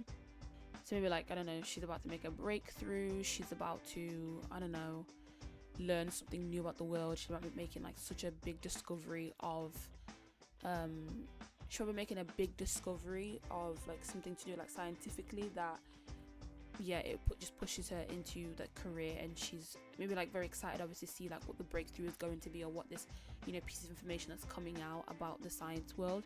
So that's why she's so career focused. So this is Imani. She, maybe I would say like she carried on this like Americana style that's like now just like in her everyday outfits. This is one of my favorite winter outfits. I don't necessarily know I don't actually know if she's going to like find love in her story, but that's not really what I have for her. But if it happens autonomously, or it happens in some way, somehow in the story, I'll try and make sure that it makes sense. Let me do a close-up shot actually. So yeah, this is Imani. They all look very alike. The genes is very strong. So yeah, so this is her sister Diana. So Diana is the youngest sister of them all. Diana actually wants to be a crystal crafter, so she makes jewelry and then sells clothes online as well. So I think it's called Trendy or something. I think is it called Trendy? I don't know. I think it's what it's called. That's kind of what she does. And I was saying that I'll mention this when I do the house tour, that her siblings constantly make fun of her, not fun of her, but they kind of laugh at her sometimes in terms of Sean will ask her like how she's doing, or they talk about like career wise and whatever. And Micah, especially Micah, always be like, Micah always makes the comment that she's not really working, she doesn't do anything. Like he'll ask her like, oh, what is it that you've done today, and he'd be like probably making some jewelry and doing nothing. Like it's a bit mean. It is a bit mean, but like obviously Micah's a goofball, so for him he just likes laughing, and that's kind of like how they would joke, and she's kind of like ha ha, very funny. Sometimes Paula gets involved too, but she isn't as harsh because she knows that Diana is a little more sensitive. But yeah, sometimes she gets involved in the joke that Diana didn't do anything today, then craft jewelry and sell clothes online. And for them, sometimes they might not see it as a serious job, but for her it is, because her business is doing well, or we're manifesting that business for her is doing well. Now, when it comes to Diana, she is looking for love, so we might play with the Davis family just to see how that turns out. So Diana actually is a lesbian, so she's mainly looking for women to date. I'm gonna add in other characters who are also lesbians so that she could possibly date them. We're gonna see how that one goes. Diana tends to keep her relationships private because she doesn't want to be, she doesn't want her family to be nosy in like who she dates. But the reason why Diana as well is single, she won't tell you this, but I will. The reason why Diana is single is because she's actually pretty much afraid her previous relationship was not the best. That she's a little like, she wants to date, but she's a little bit afraid of just how it goes. She's just afraid of another failed relationship. I haven't put it in the world yet, but that's kind of what I want to do with Diana. Like, she's a bit afraid of dating right now because she had a previous relationship that didn't really go well. And it started well, it just ended badly. So yeah, so Diana's traits are adventurous, creative, love-struck. This is actually a custom trait. Outgoing and perfectionist. So love-struck, I think in the description it says something like she thrives and loves relationships. Like, she loves love, but when it comes to breakups, it hurts her deeply and it tends to take her way longer to get over a relationship. once they've broken up. And then she has the perfectionism trait, which kind of hinders you know, her jewelry crafting skills, because if it's not perfect, she just kind of tends to throw it away. Or then you have Haven, who also creates and sells jewelry. So I think I'm gonna have a situation where Haven and Diana might become like casual friends because of them selling and making jewelry. You know, Diana could ask Haven like, oh, how'd you do this and how'd you do that, and then they could sell, and Diana could have some of her jewelry selling in the 𝗶𝘁'𝗀𝗺𝗃 Emporium. So that could be a possibility of how the story can go down. I don't personally know, but I think it sounds good. And then they have the family dog Alfie. So Alfie's a cocker spaniel, super cute. I feel like you know what, I actually personally feel like Micah would have dressed Alfie in his little baseball t-shirt. That is the entire Davis family, and that is everyone from the Newcrest side, all the households on the Newcrest side. So now we're gonna hop back into where I've left off because I don't know where I've left it off, but I know I left it off. So yeah, I need to write a description of them, but I will show you their home for now. This is a home that I built, and this is what it looks like from the front angle. I think that's a bit too close. So it looks like from the front angle. This is what the neighborhood looks like. I really like this view, and obviously the car. I think this would be not Paula's. There's Paula's and other sim that I actually created. But yeah, this is, I think this is Imani's car in my personal opinion, but whatever. But anyways, so you have the deck. There's nothing on the deck. I don't think they would really have anything on the deck if I'm being honest. And as you go through this door, you have the entryway. I just personally like doing entryways. I don't know what it is. I just really appreciate them. So yeah, you have the entryway, and as you go through here, you have the living room. So 𝗿𝗲𝗺 personality, the character in this living room. Sean was actually here. I'll put a picture up on the screen. Was here practicing the piano. And then as you can see right there, Imani's been like collecting stuff already for the science career. And as you go through here, Diana was making jewelry. And you have a closet of things, and then as you turn to the side, we have our dining room. So yeah, this is the dining room with a bunch of stuff because kids have filled the spaces up. And then through here is the kitchen. It's very open. I think it looks very warm, cozy, livable. Not livable, like it's been lived in. So yeah, that's the living room. And then back here you have an open space, which is like old prams. I'm thinking that this would be Micah's pram. That's why I put it there, because I feel like he would give it as a gift. He just doesn't necessarily know what to do with himself, because he's a first-time dad in a non-relationship, you know. The laundry, you have the washing machine here. You've got foods, and you've got like a stacked shelf of things. And through here you actually have another bathroom, just emergency bathroom if anyone needs to use it. And then obviously you have the screen door, so back here you just have the clothesline, so any washing that you want to dry, feel free to dry at the back. Now I think I skipped this over, but through here you actually have the stairs to go down, so I just click. We are in Micah's hub. Oh my god, I didn't even like, shameful. Anyways, what is that? Hello? Hello? What the hell is that?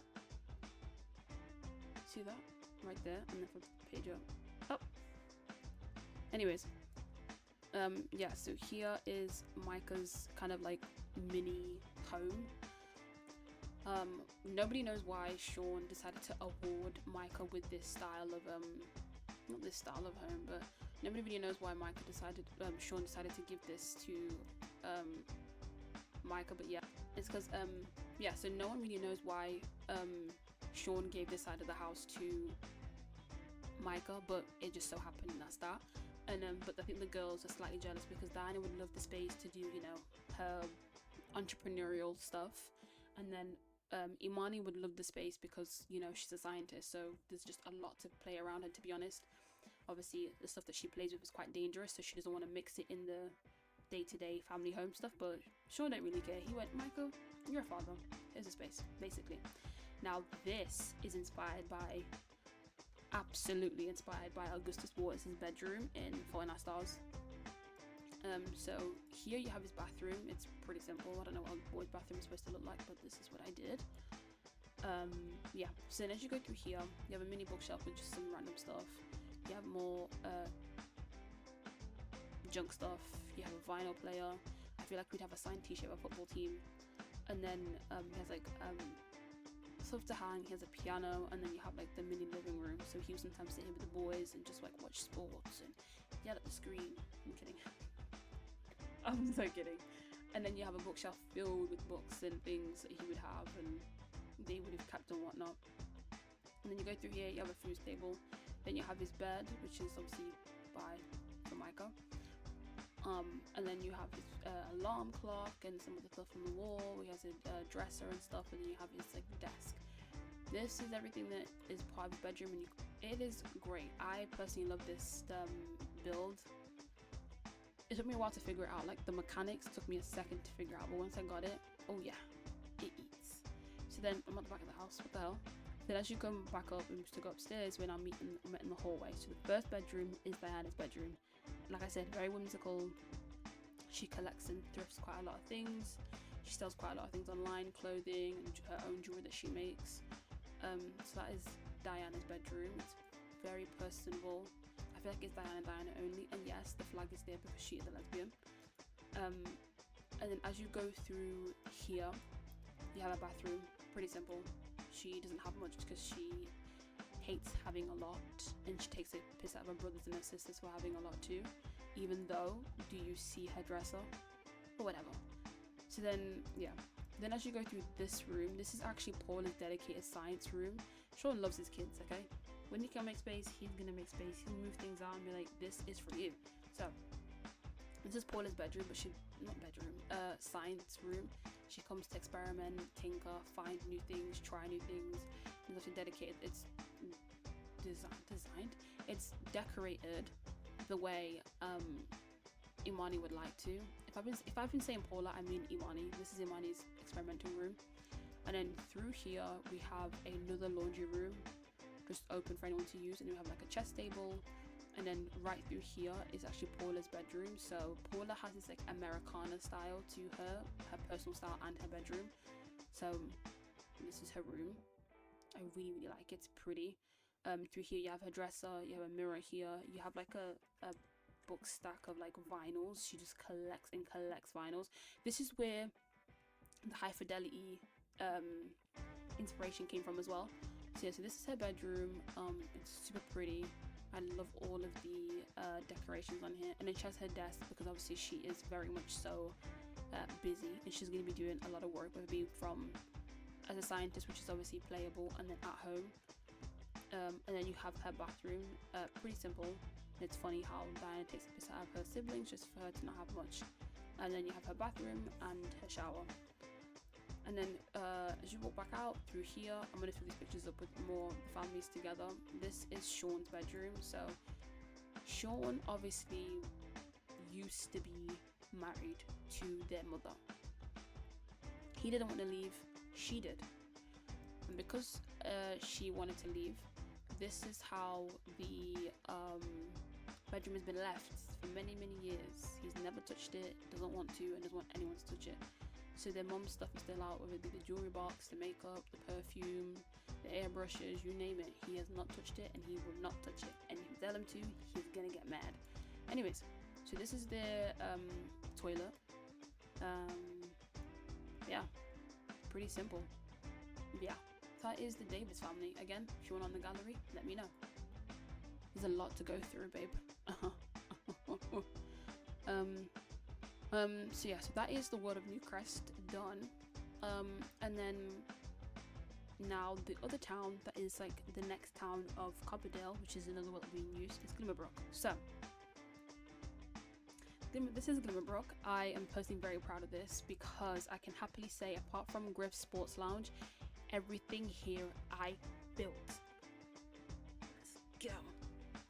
So yeah, so the Griff Sports Lounge is by yeah, this lot is by Floral Sims. Anyways, so this is how Griff Sports Lounge looks. This is by Floral Sims, like I said. I think it looks great, especially like here in the middle of Glimmerbrook. When I saw Glimmerbrook as well, I was like, damn, this is pretty, bitch. And they made it this small. I'm so mad. Like, you know what pisses me off about The Sims, right? They'll make some of the prettiest worlds like this, I mean, like covered in trees and like, is it the PNW style, is that what I mean? I think so. And then just 4 lots. Have fun, guys. And it's like, you couldn't give me more. But yeah, this is 𝗀𝗃𝗺𝗀𝗺𝗿 Sports Lounge. This is more for like if you've been driving for a long time, or you've been driving in between worlds and lots and whatnot, and this is kind of like your area just to like relax for now. Yeah, there's sports 𝗀𝗃𝗺𝗺𝗃s. This is 𝗀𝗃𝗺𝗺𝗃 Sports Lounge.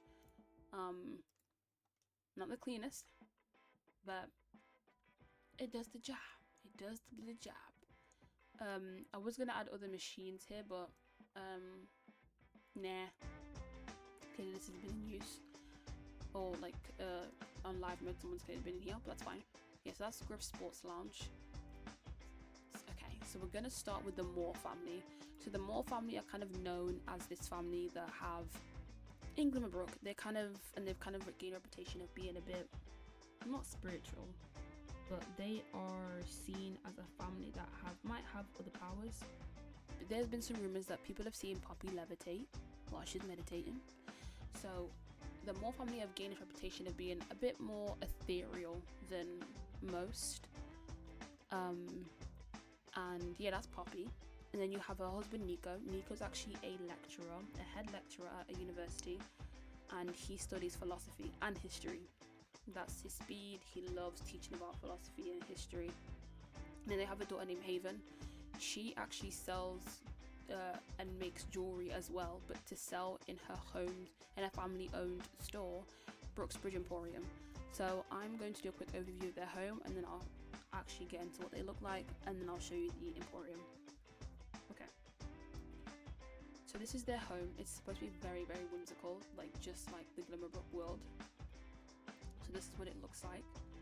I think it's great. I'll put a picture up here. I saw a picture of this home and I was like, I need this in game right now. When I saw it, I thought this is perfect for the family that I'm trying to create right here. So that's exactly what I did. So their home is very quaint, very pretty. And as I go down, this is what you walk into. So you have the, again, entryway with an emergency bathroom. So you gotta use the bathroom. And as I go through here, you have the like hallway, not entryway, this is kind of just a big hallway to go upstairs. But yeah, you have the candle makers, you have a few of their plants, not plants, well yes, they do have quite a lot of plants here, but you know, you have like crystal makers, stuff like that, what Haven's kind of left over. They have a dust sprite, so this is obviously very rare, but you'd only know if you came to their home. And if you walk past the window, you might see it floating around, you never know. But this is that kind of like a reading nook, and it's a picture, inspired by a picture that I found on Pinterest. As you go through here, you have their laundry room. Every house pretty much has a laundry room. I just personally love it. And then, oh, I watched through this door like it's nothing. And through this door here, you actually have their bedroom. It has a very red theme to it, which I didn't really mean to, but that's fine. With the research machine, because, you know, Nico is a philosopher and a historian, so he needs the stuff to research. And then you have just a lot of their like day-to-day stuff, their jewelry, their makeup and whatnot, similar stuff that you see in every house. And then as you go through this archway, you have their dining room. So their overall theme of the house is, the overall theme of the house is supposed to be very whimsical, very yeah, spooky, whimsical, witchy, but not as much as like my previous save file that I was gonna do. This is a bit more like it's a little bit simple on the simple side, because you might have some things that jump out at you and you might be scared.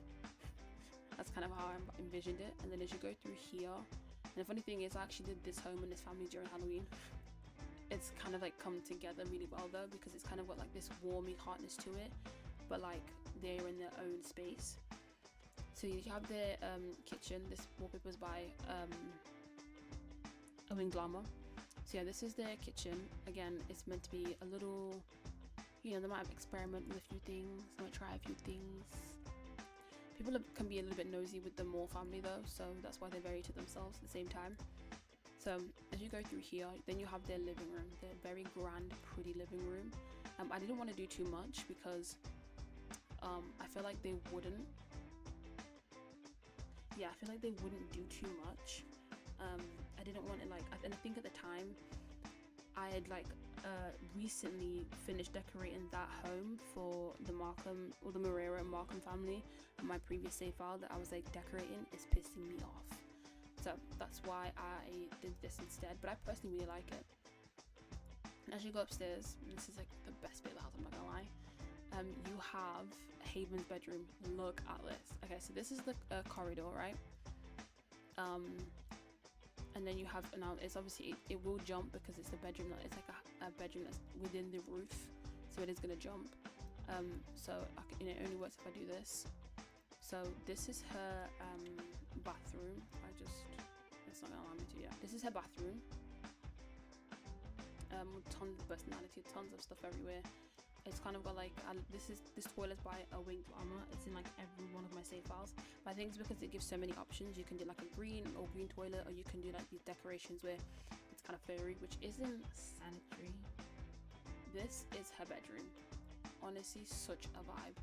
I was thinking like, I know it kind of gives like shunned child upstairs, but I wanted to give it a bit more personality and what I think would fit Haven's like aesthetic as a whole. So this is her bedroom. You have a vanity, you have a dollhouse, you have her computer and stuff. You have a seating area. She'll just sit and nap, or she'll sit and read here. Then you have her bed, so it's right above this like whimsical window. She doesn't have too much again. Her room's not too cluttered, but it's got so much personality and not doing too much. Why do we keep going higher and higher? Please. But yeah, I honestly love her bedroom, and she's got like a piggy bank up here so that no one touches anything. Oh, honestly, 8 with it. Again, I can put this in the gallery. I have saved it, so have I? Yes, I have. It's right here. So yeah, so let me know if you want on the gallery. If not, that's cool. I actually into the next house. We're actually going to go into the 𝗶𝘁'𝗀𝗿𝗺𝗺𝗃 Emporium. So the 𝗶𝘁'𝗀𝗃𝗺𝗃 Emporium is the family-owned vintage furniture store. Now, this is how it looks. So if you was to walk in, you've got this grand entrance, and this is what it looks like. I personally love everything about it. Like, it kind of looks like, you know, there's just so much going on. It's very vintagey. It kind of almost gives that vibe of like, you know, if you were looking for something vintage, you know you're gonna find it in here because it looks like a bit creepy outside. So as you go down, here's the Emporium. It's bright. There's a lot of things on sale, so it's kind of like, imagine it in sections. So this is a section that is in sale. This is a section back here that's in sale. This is a section back here that's in sale. This corner here is in sale. You've got a few things like the little trinkets that are in sale. You've actually got the furniture itself. Then if you used to go through here, you're actually selling quite a lot of like not furniture, but jewelry. So these lights are actually on sale as well, and they spin. This is by 𝘄liche𝗿𝗿𝗋. They spin, and when I found out that they span, I was losing my mind. But yes, there's a lot of stuff here that's in sale, and every inch and corner is decorated, but I wanted it to be that way. So you've got trinkets here that are on sale. We've got this chest here, it's like 5,000, but it's on sale to make that money.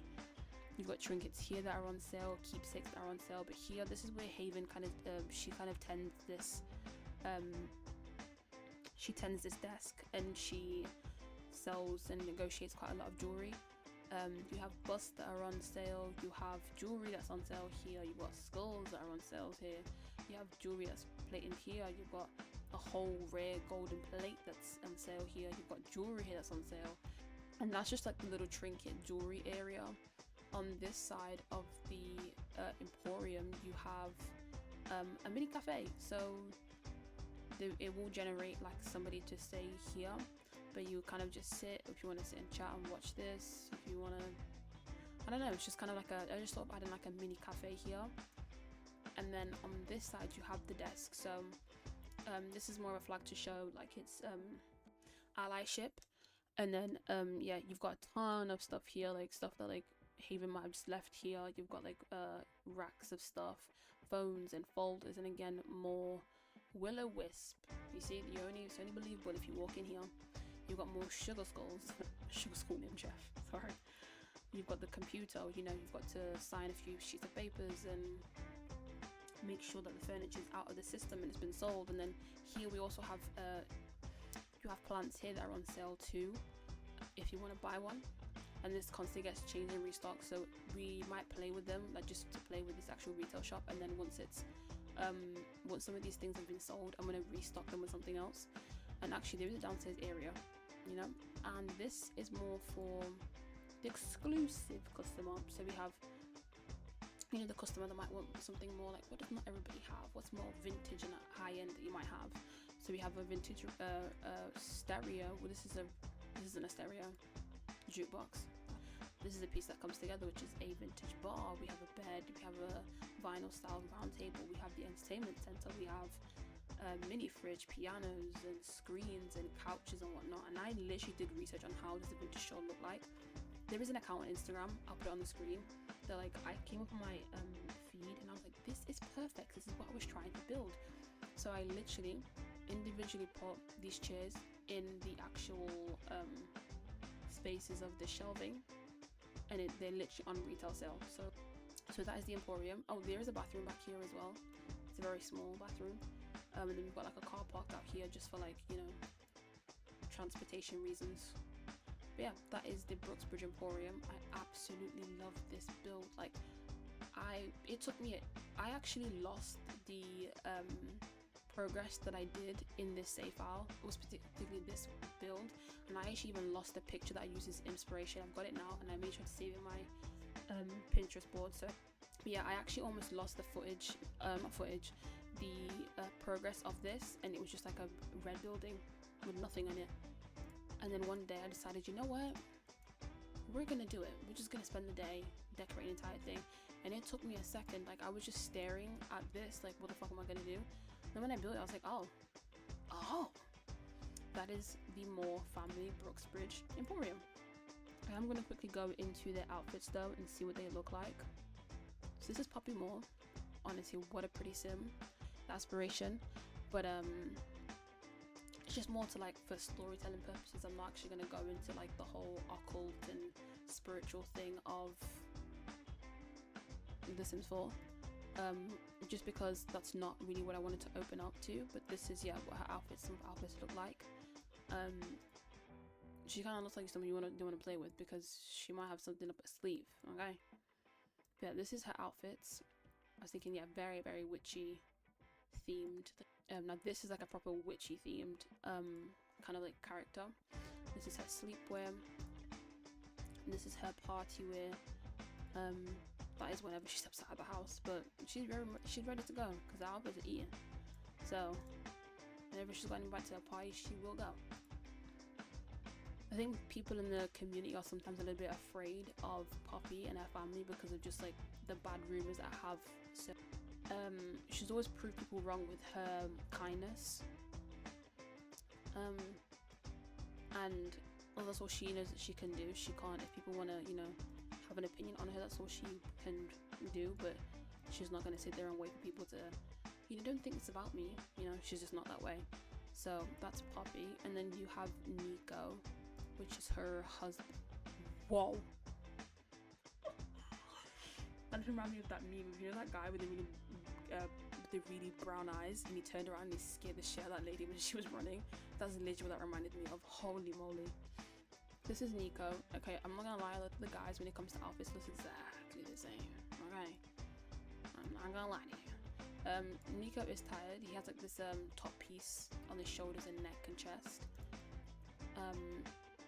Yes, this is Nico. He loves to teach. Okay, here's his tattoos. So yeah, he loves to teach. And I gave him the archaeology scholar. I think he would be interested in that, but like not into like a 𝗿𝗲𝗺𝗿 kind of vibe.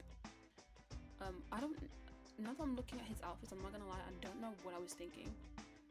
I don't know if I got tired of just like being in CAS There are some outfits here that I like, and there's a lot here that I don't like and don't fit Nico's style, so I'm gonna have to change him.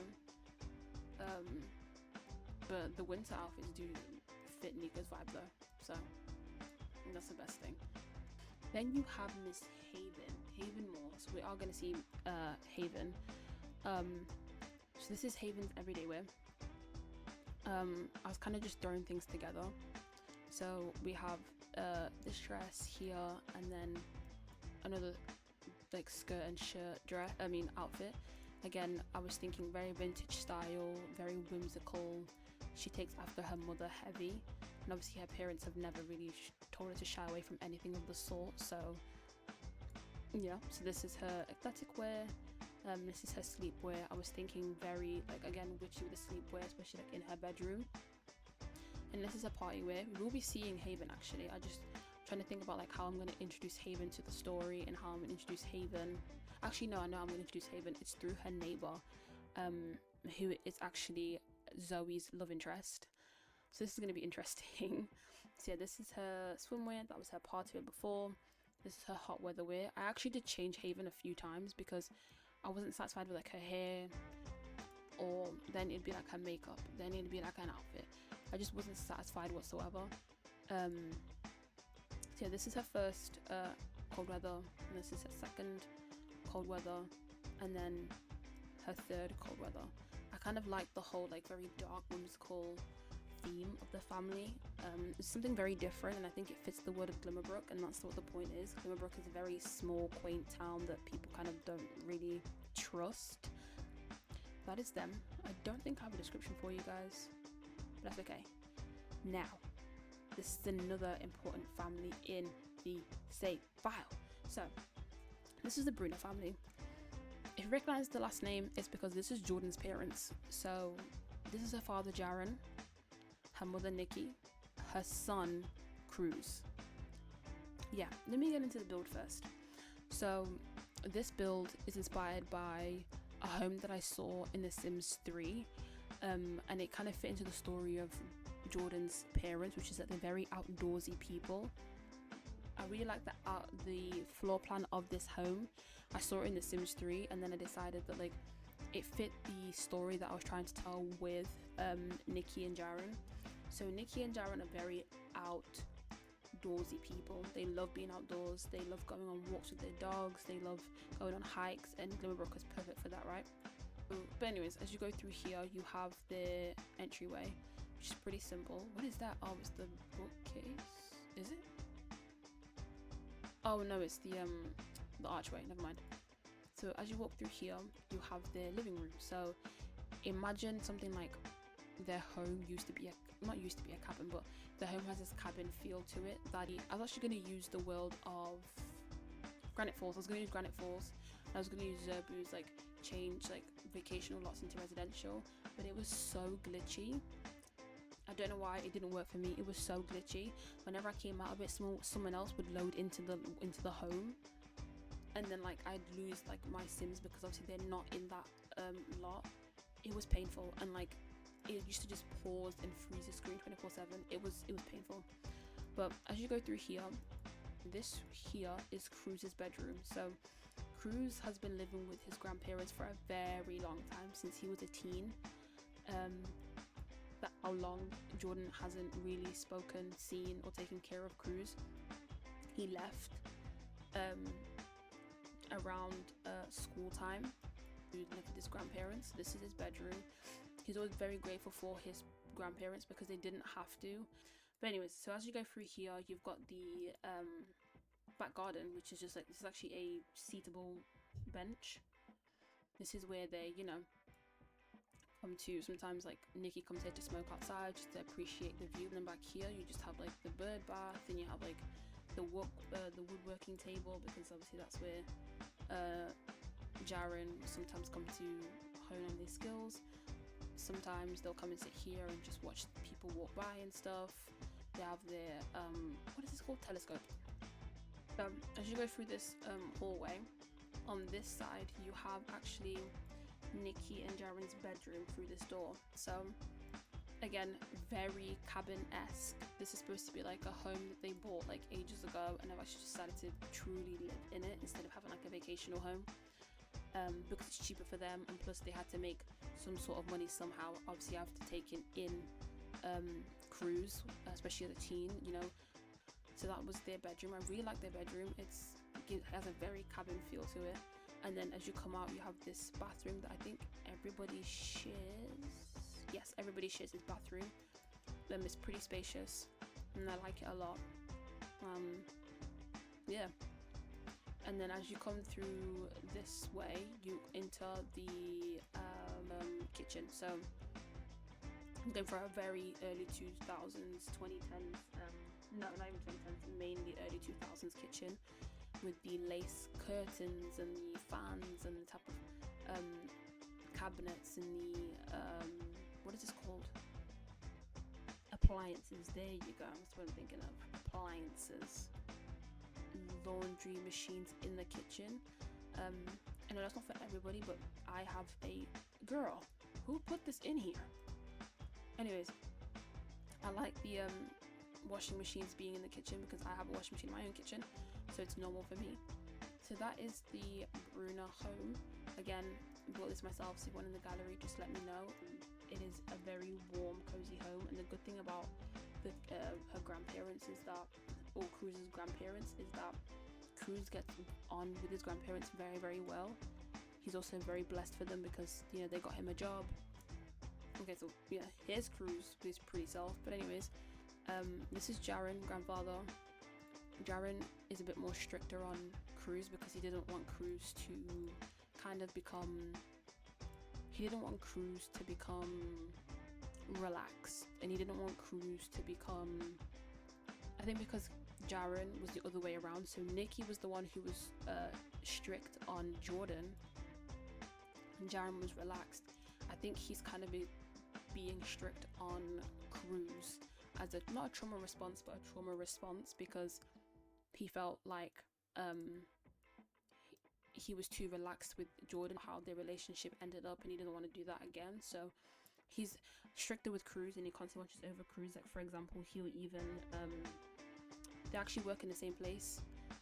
They're both manual laborers, and Jaron just likes to keep it that way because he knows what's going on with Cruz, and obviously Cruz is a very open person, so once he says how he feels, he's gonna tell you about it anyways, especially when he's comfortable. So yeah, so this is Jaron. I've gone through his everyday wear, formal wear, athletic wear, and his not party wear, sleepwear. Now we're going for the party wear. He takes care of himself. He's a good looking old man, bless him. They're still living in the traumas of their daughter, so I think they've done a good job when it comes to Cruz. They don't really have anything to worry about. It's just that I think they're moving in their trauma, you know. As you can see, he's pretty heavily, not heavily tied. Well, he's a heavily tied man, but you know, that's just his past. But Cruz has kind of convinced him to get a matching tattoo with him, so I think I'm going to do an episode about that, or include it in an episode. So yeah, so this is his cold weather wear, and this is the last one, which is what he was in. Then you have his beautiful wife, Nikki. So Nikki obviously is the mother of Jordan. It was pretty harsh for Nikki because obviously Nikki just wanted Jordan to be on the straight and narrow path, but Jordan just didn't care whatever her parents had to tell her. Didn't want to hear it, didn't want to know. Now that I'm looking at Nikki's outfits, they really do cute. They look so cute. It's giving like outdoorsy mum, or like someone who lives a very outdoorsy lifestyle. But yeah, so I think Nikki and Jaron are pretty hurt with Jordan because she doesn't really care to talk to them, doesn't care to update them, doesn't care to dry. But I think they're most hurt about Cruz because she does not give a heck. She doesn't care. But the thing about Cruz and Jordan is that once they get on the phone with each other, they will argue. I'll get into Cruz's traits, explain what I mean. But yeah, here's Nikki's party wears. They're so cute. They did a good job dressing her outfit. This is her swimwear. We saw in the hot weather. It was quite warm outside, but it's now snowing in Glimmerbrook. This is the family I was talking about. So this is her outfits. She goes on her hikes with her husband. They go on her hikes with their pet dog, Charlie. honestly, when I finished his family, I thought, oh, you just ate this a bit too hard. You know, they've gone to like grab some cigarettes at the convenience store. I think, is it Nikki? I think Nikki doesn't smoke, but Jaren and Cruz do. But yeah, she'll easily, you know, she'll go to the supermarket for them. She'll go to the convenience store for them. So yeah, this is Nikki. They have their pet dog Charlie, the Burmese mountain dog. So he is a very jokey person. He's only just had this like personality change after being really close with his grandparents, because he was quite closed and quite quiet when they first took him in. He obviously just didn't really know how to be. He didn't really know what to say to them, you know, even though they've been in his life for a long time. It's just that I think because he was so used to the dysfunctionality of his mum, that once his grandparents came along and was like, we're not really trying to do that with you, that it's almost like he just didn't really know how to be. But yeah, Cruz didn't really know how to be. He didn't really know what to say to them, because obviously he recognized that they're not really trying to fight with him. They're just trying to make sure that he is okay, speaking to them, you have my trust. You know, they did things like making sure that he was making sure that they would turn up to things on time for school, making sure that he was okay, making sure that he had food, making sure that he was in things that help him with his social skills and help him with his confidence. They even put him through therapy. They did therapy with him. Now, Jordan was in a very toxic relationship. His mother was in a very toxic relationship. That's how Cruz came about, because I had the same color. What? So the story about Cruz, Jordan, and his dad is that he has no relationship with his dad, and that the reason why Jordan doesn't have a relationship with his father anymore is because she fell in love with an older man. Obviously, her parents didn't approve whatsoever. Before she fell pregnant, I don't think Jordan was necessarily listening to her parents' advice in terms of saying that you shouldn't go with this guy, he's way older. It's very inappropriate. I'm telling you right now, before it gets worse, we're just trying to help you. A lot of stuff happened. She left the house. She ended up living with him. Nothing changed. They got into a lot of screaming matches, and obviously then out comes this child that she needs help with, and he didn't give a heck. She had to obviously raise Cruz by herself. She didn't want to go back home because she felt embarrassed, so she raised Cruz by herself, and don't think that really helped a lot of Cruz's problems or Jordan's problems. So then once Cruz had to do a lot of growing up by himself, like, and it wasn't the best. He had a lot of like bad behavior and social behavior, you know, no schedule, and I think the school started to notice a lot of these things. So that's actually, I think that is how this is the story that I'm going with when it comes to Cruz. That's how the school ended up finding out about the grandparents, and the grandparents finding out about Cruz. So they kept forcing their way into his life because they knew that there was, you know, they were hearing things that were not good when it came to Cruz and Jordan. And this is where Cruz actually gets his unforgiving trait. So that is the pretty sad story when it comes to Cruz, the Bruner family as a whole. I might play with these guys in terms of like through Cruz's perspective, and we'll see how that one goes. So then the last home that I actually need to do in 𝗿𝗺𝗺, I hadn't completed 𝗿𝗺𝗺 whatsoever, was this is the last home that I have to like finish off in 𝗿𝗺𝗺. Again, I'm going for that whimsical style homes. So this is a home this is the home I put on the screen, the home that I was inspired by, and I really love how this turned out. But for some reason, this is a home that I can't seem to decorate. Couldn't pay me to decorate. Can't do it for some reason. And I haven't even finished the floor plan, you see. But I really want to finish this home. This was going to be a generational home that has been in 𝗿𝗺𝗺 for a very long time.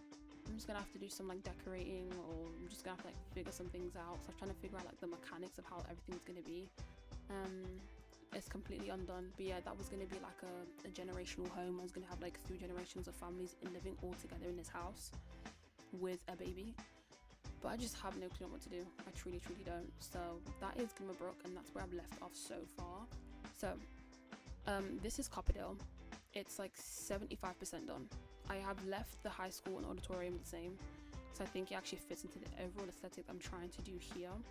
So this is Prescott Square. A lot of things are called after Prescott Square because I just didn't like that other lots had different names. So in 𝗿𝗺𝗺𝗿, this is a family that I have to create. I have not finished.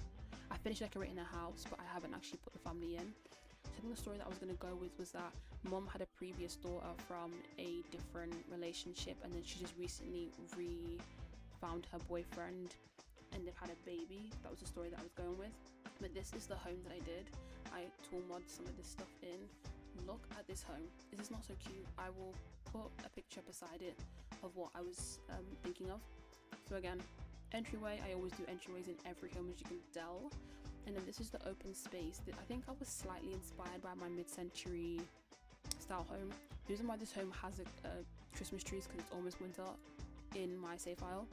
And this is, for some reason, this is the only home that I thought to put a Christmas tree up in. They've got like a desk back here. As you go through here, you have their kitchen. So this is their open kitchen. It's really pretty. And then back here, you actually have their like appliance room. So you have the vacuum, you have the washing machines here. So then as you go down here, you have their dining room. So this is their personal dining room. They do have a pet cat. Well, I was planning on giving them a pet cat anyways. But yeah, this is the dining room. It's so pretty. Like, when I built this, I was like, damn, I am eating with the buildings, because I have got to say. Again, filled up the entire thing with the cabinet with things like a 𝗶𝘂𝗂𝗿, puzzle pieces, money jars, toys and books and stuff.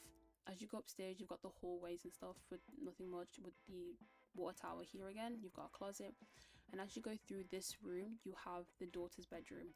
This bedroom is one of my favorite bedrooms I think I've ever done. This is so cute. I'm thinking of doing, I think the girl who's gonna live in here, I'm thinking of making her a co-worker at Make-A-Dish, because obviously I need enough Sims to, you know, for Zoe to meet, to actually be friends outside of the kitchen. But yeah, this is her bedroom. It is so cute. I was thinking, but for some reason when I built this, I was thinking dancer vibes, but like there is no mirror and there is no bar. So you have her bedroom, this is her bathroom, her shower. Yeah, that's her bedroom. It's still one of the prettiest bedrooms I think I've done, and I'm very, very, very, very, very jealous. Anyways, you have the hallway. As you walk through here, you have the parents' bedroom. So it's pretty simple. You know, they're new first-time parents. I feel like they wouldn't have much in their rooms. So yeah, this is their bedroom, and then this is their bathroom. Oh, that's not their bathroom. That's outside, babe. But yeah, this is their bedroom. I really, really like it. It's pretty simple, but I don't think they need too much. Now look at the baby's bedroom. Okay, this is where their newborn baby will be. Look at this bedroom. This is too cute. Like the baby pinks, the creams, the lilacs, the blues. You've got a diffuser here. Oh my gosh, this is too cute. When I did this bedroom, I thought, eating.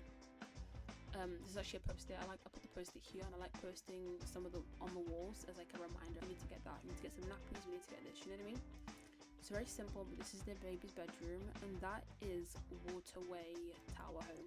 I just don't necessarily know. The one bit that I'm stuck on is the parent, because I want more 𝗿𝗲𝗺𝗍𝗂𝗿+ characters in this save file. I'm just trying to figure out where to place them, and like, you know, homes and stuff like that. So let me know what you think about the idea. And then we have here Ralph's. So Ralph's has a cute description. This is like a local diner. So it says, a lively diner located in the heart of Copperdale, becoming well known by the locals as the place to eat when you are wildly drunk. They've also said that if you want anything romantic, weirdly, this is the place. I built this diner myself. I'll show you a picture of like the inspiration of this diner. This is one of my favorite. The outside is the star of the show. Now look at this. Can tell me that this diner don't eat? Come on. Like, you have an open area. This is when I was heavily inspired by the beer. So you have an open area where, you know, if you want any sandwiches or you want your order taken through here, go through here. That tends to be more of like, you know, at night when everyone's been out, so you want like a quick drink, you want a kick snack, open a window, and it is right there. So you go through here. You've got someone sometimes busking as well. You've got this open area. I was actually thinking of doing a machinima shot of like Zoe and her friends kind of like chilling. Like I was thinking of doing a shot where Cruz is sat up here on the car, and then Zoe will be sat here talking to him while everyone else is kind of like playing around with each other after they've been out together. And then, you know, this is the diner. It's very small at first, but then you have like these booths here, you have the jukebox. This up here is filled with stuff up here. It just took me a second to reload. This is actually inspired by the diner that is in 𝗿𝗿𝗺nburg. If you think I'm talking too loud, I'm sorry, it's because it's like late at night right now. And I'm just trying to finish this recording because it's been so long. But yeah, this is the bar. Don't do that. You have the bathroom here, and then through here, this is the kitchen. So you come and actually collect the food from the kitchen and hand it out instead of, you know, open window style. You have the hostess station. You have some broken chairs over there. You've got where the host will actually be around here. But yeah, this is Ralph's. Messy, but everybody in Copperdale pretty much loves Ralph's, whether you are from Copperdale or not, you know. Again, I built this, so if you want on the gallery, let me know. Some of these things here aren't all custom content, but some of it is. Majority of it isn't though. So, but yes, if you want on the gallery, just let me know. So the next thing that I then built was actually 𝗶𝘁'𝗂𝗿 library. This is supposed to be, I ended up tearing the whole thing down and then redoing it. It's supposed to be like a library that the local council of Copperdale ended up doing a bit of a fundraiser and kind of took any funds that they could from the local council to build this library. So this is what it looks like from the front. Again, built it, so if you want in the gallery, just let me know.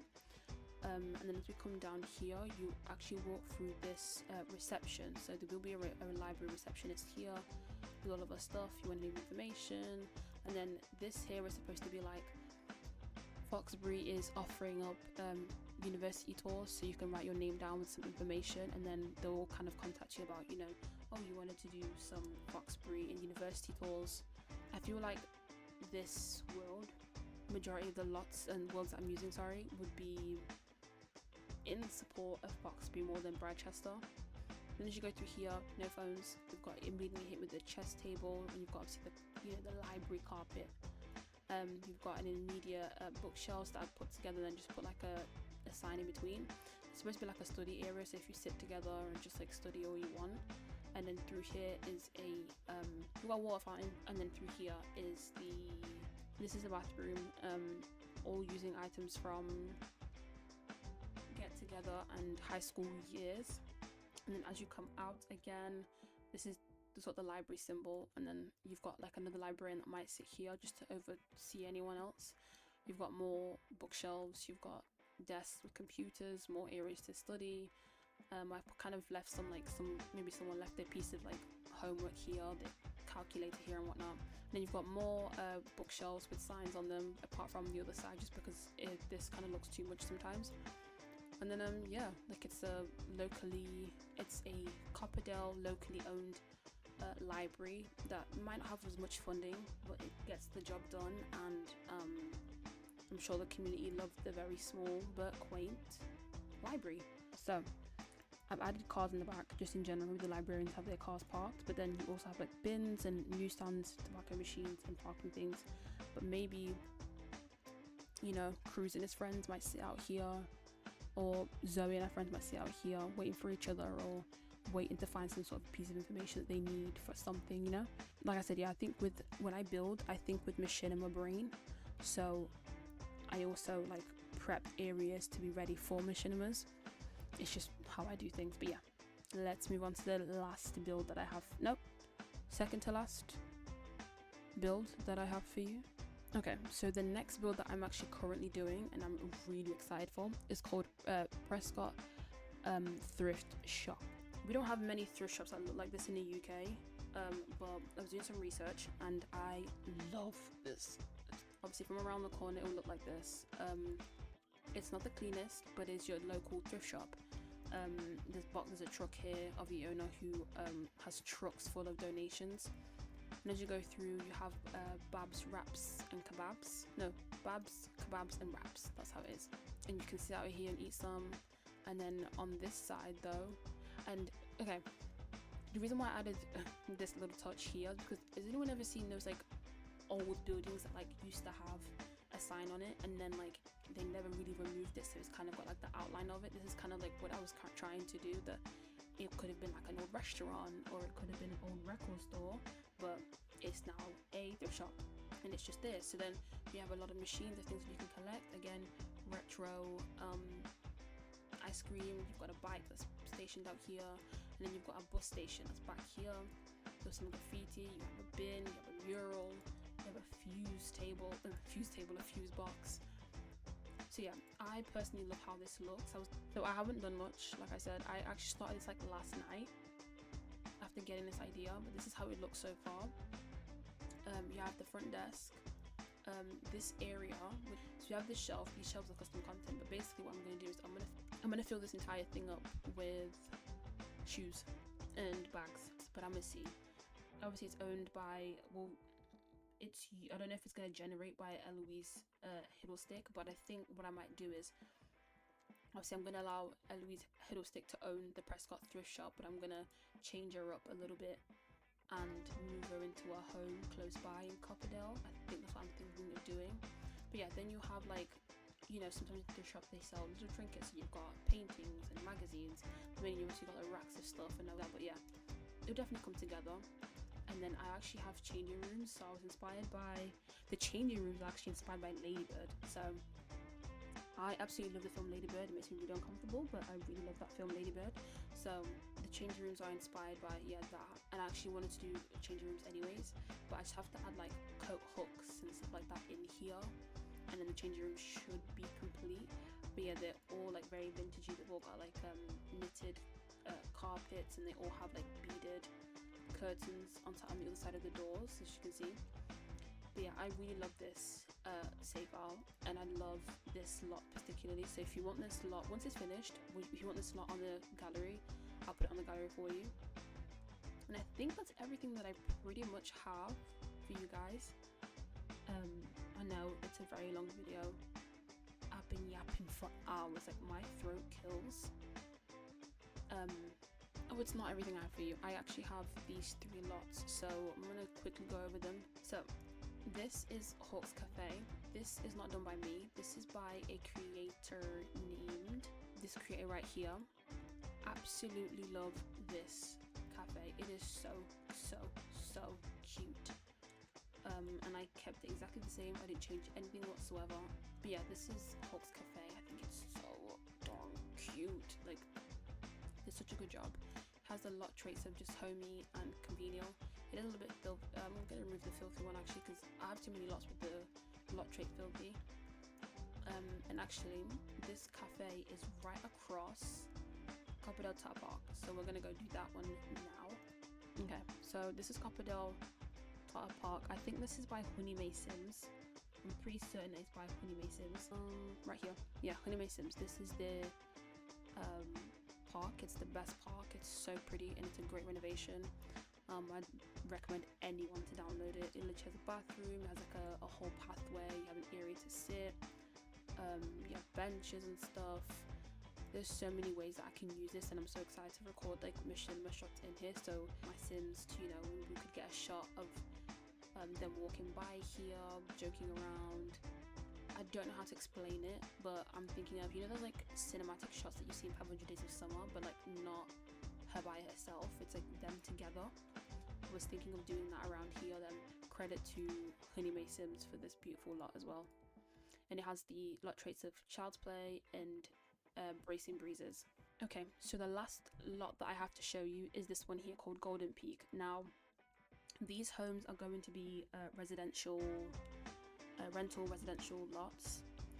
I'm just kind of doing it as a home first, and then I'm going to change it in. But okay, yeah, these are homes that I did, and again, these are things that I taught modded in, and this is actually a usable bus stop mod, so I will be having some of my Sims that live here use the mod. So these are the homes. Very pretty, and I think they fit the overall theme of Copperdale as a whole. I literally did this I think I did it on New Year's. I actually did it on New Year's Eve. But I don't know, I just got this motivation to just build. So that's exactly what I did. I built these entire homes in like 15 minutes, I want to say. It did not take me that long, but they look great. They look so great. And I think the realism, adding the cars in the front, the bins and stuff. So on the right side where my mouse is wiggling, Cruz's friend lives here. I don't know his last name yet, but his name is going to be Drew, and he lives in this home after his parents moved to Mount 𝗿𝗵𝗺𝗿. He is living in this house by himself, and his parents fully know that obviously he lives in this house. They're not expecting to move back.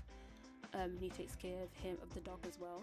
But I'm thinking Drew should sell and grow some things, and that's why Cruz is almost friends with Drew. They've known Drew for a long time, but obviously knows that Cruz is a bit of a dealer, so it's like, why not have the best of both worlds? And then on the left, I'm going to do a family here. There is actually a baby room right at the back. I just haven't had the chance yet to decorate it. So this is Cruz's home, not Cruz's home, this is Drew's home. So you're walking through here, he's like decked out the entire home for himself. So as you go through here, this is his home. I think I want him to work as like in tech or something like that, I'm not really sure. But yeah, this is his home, this is the living room. I think it's great, and it has a lot of personality just like Drew. And then as you go through here, you have the dining room with a bunch of stuff in here, and then in here you have like pet food and bags of stuff like that he would have. I'm gonna move some things around, I think, but yeah. So this is then the kitchen, which it looks great with the seating area as well. And then if you go through the screen area, if you go through the screen at the back, you've got a garage. Not a garage, babe. That's a grill, a clothesline, and then somewhere to sit outside. Again, like I said, I'm going to move things around. I just need to figure out also where I'm going to plant his seeds and stuff. But overall, I really like this kitchen. But anyways, as you go upstairs, you have this hallway, and then you enter his bedroom. So this is his bedroom. It kind of gives New York studio apartment vibes. I have to fill in this and stuff, and I want to fill in some gaps. And then you have this bathroom, which is like the nicest bathroom I think I've done, and I'm not changing this. But yeah, this is his bathroom. Very simple, he doesn't have too much. So yeah, this is the house overall. Again, I have things to move. I don't know if I'm going to fill in every single spot of the house, but that's pretty much everything. And then on the other side, which is no wallpaper, no furniture, no decorations, no flooring, no nothing. The only thing that is semi-done, it has the same layout by the way, so and then as you go upstairs, the only thing that's like semi-done is this baby bedroom. This is just the things that I kind of want in the bedroom. Yeah, a changing station, some things on the wall, there's a crib, and that's literally about it. That's all I can give y'all. And that's pretty much it. This is pretty much all I've done. Oh, and I tooled again some more trees.